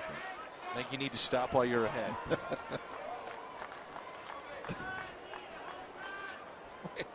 What? Climate change.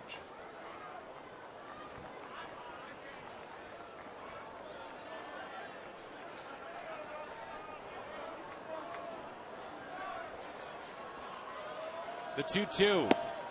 Now 3-2. Last thing he wants to do is bring the tying run to the plate and a chance for Troy Tulowitzki, who's on deck. And also the pitch count. 25 right now.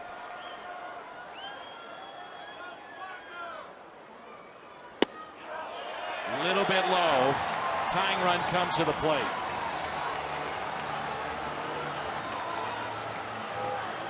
A pair of walks in this inning.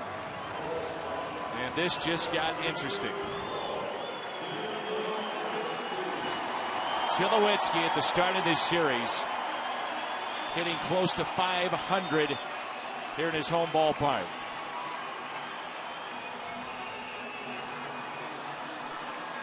So a walk from Mike Matheny. Take a deep breath. Tulowitzki currently leads Major League Baseball in batting average, on-base percentage, slugging, OPS, first in runs, and leads all Major League players with a 5.1 WAR. Second in the National League in home runs at 18. Just two back of Giancarlo Stanton, and he is the captain for the National League in the Home Run Challenge during the All-Star break.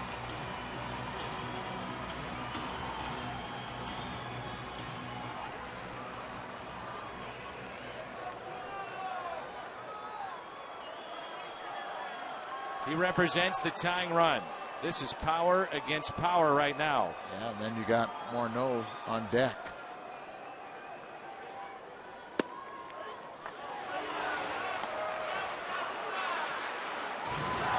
Going off for a changeup.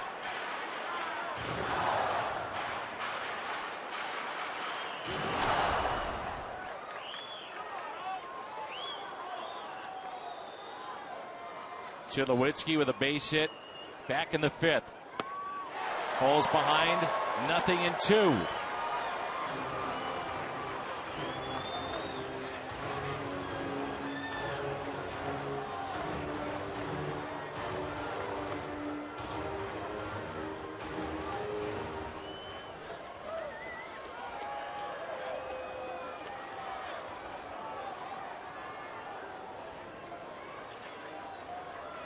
Pitch number 29 from the Cardinals closer.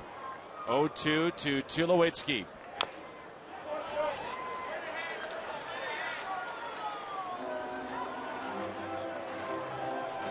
It's a one-run lead.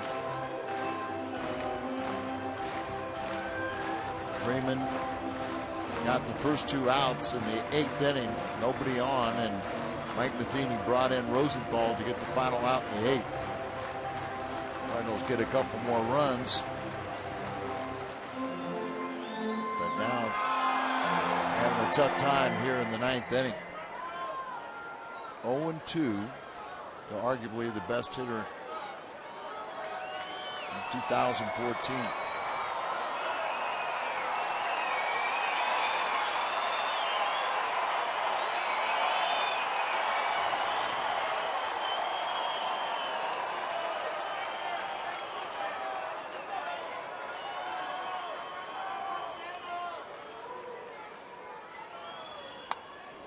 On his hands. We'll have the highlights for you coming up on the postgame show. A look at Tim Lincecum's second no-hitter. By the way, the Padres are hitting now .213. And the low mark since the early 1900s, the 68 Mets hit .214. Padres are right there. Cardinals, though, worried about this game. Yeah.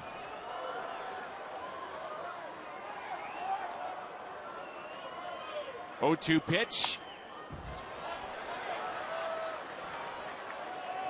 Rockies have had some pretty good individual battles right now with Trevor Rosenthal here in this 9th inning. Yes, they have. And got a very good hitter up there that's spoiling your good pitches. It's only hit into 1 double play. Outfield extremely deep.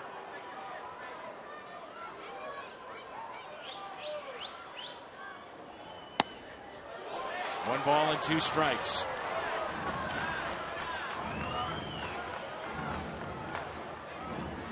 Back in the first inning, Tulowitzki struck out on Marco Gonzalez changeups.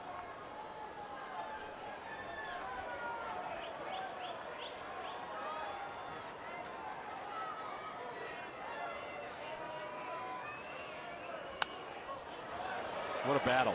100 on the last one.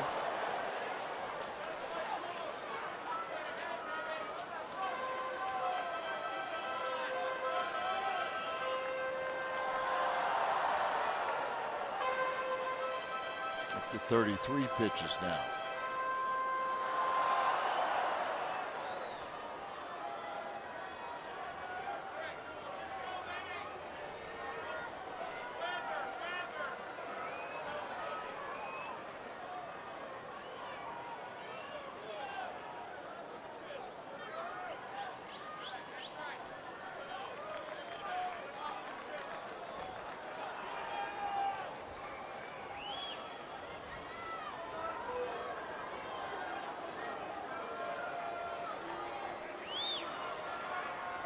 One and 2 the count. Troy Tulowitzki, 18 home runs this year. Here it comes.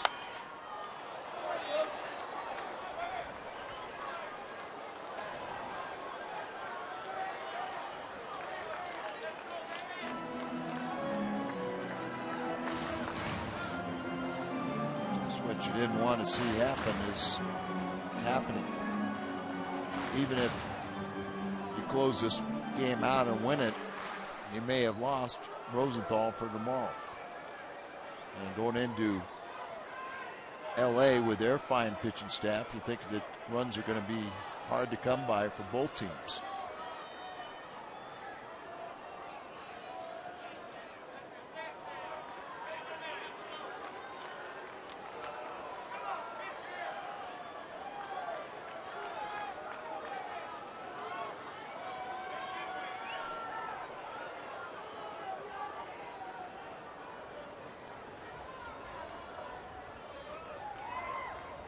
On 1 and 2, and now time is called late. And I believe it was Molina who called it. It was. Yeah, it was Molina, but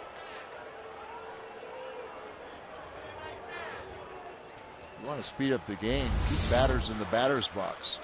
Gets ready to throw the pitch, and then at the last second, Molina called time. See the umpire motion to the Cardinal dugout that it's, hey, it's your catcher that stopped.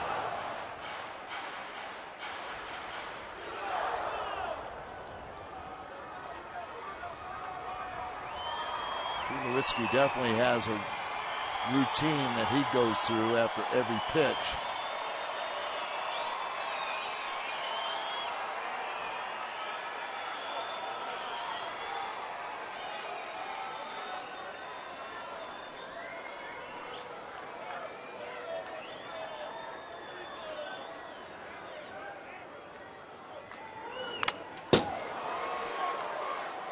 This is something right here. 99, 100-mile-an-hour pitches, 98. Can't get it by somebody. It's 35 pitches, and now you start to think about availability tomorrow or the next day if need be. But worry about right now. What a battle this is.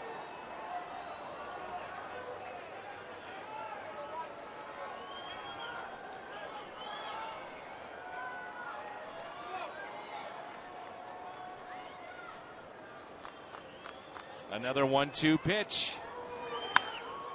Ripped foul.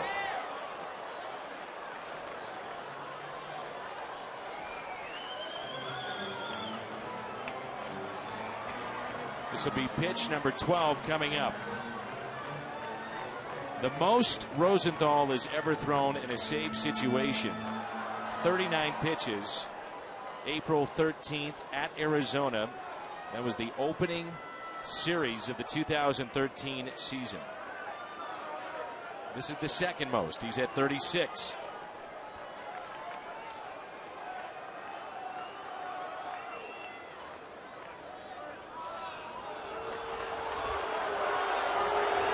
Rosenthal getting a little upset. Gotta be careful with that. Right now you almost want him to throw a ball out of the strike zone. He gets set, and then Tulowitzki calls time. Cardinals have had very good relief today. And he got him. Wins the battle. A strikeout for Rosenthal.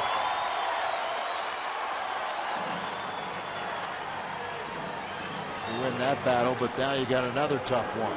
And Morneau is 5 for his last 9 against St. Louis. But let's look at the strikeout. Finally got one at the top of the strike zone, and you get that swing and miss.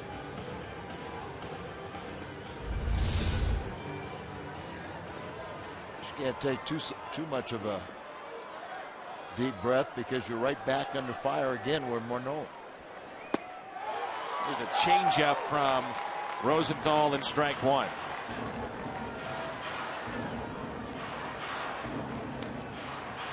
Morneau with a pair of hits and a run scored today. 1 ball, 1 strike. Back-to-back changeups to start off this batter, and now he's thrown 39 pitches. Rockies down to their final strike. 1 ball and 2 strikes. Cardinals trying to make it 2 of 3 over Colorado.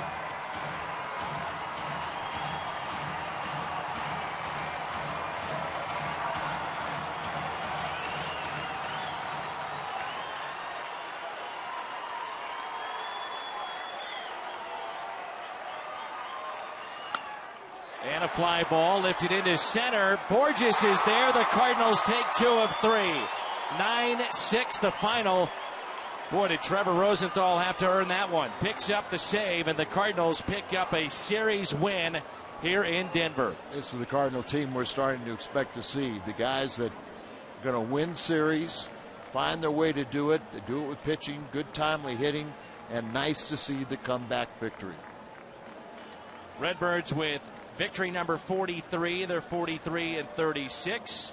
The Rockies 35-43. One of the key plays, this slide by Mark Ellis. Pat Neshek picks up the win. Rosenthal the save. It's off to L.A. Post-game show comes your way next.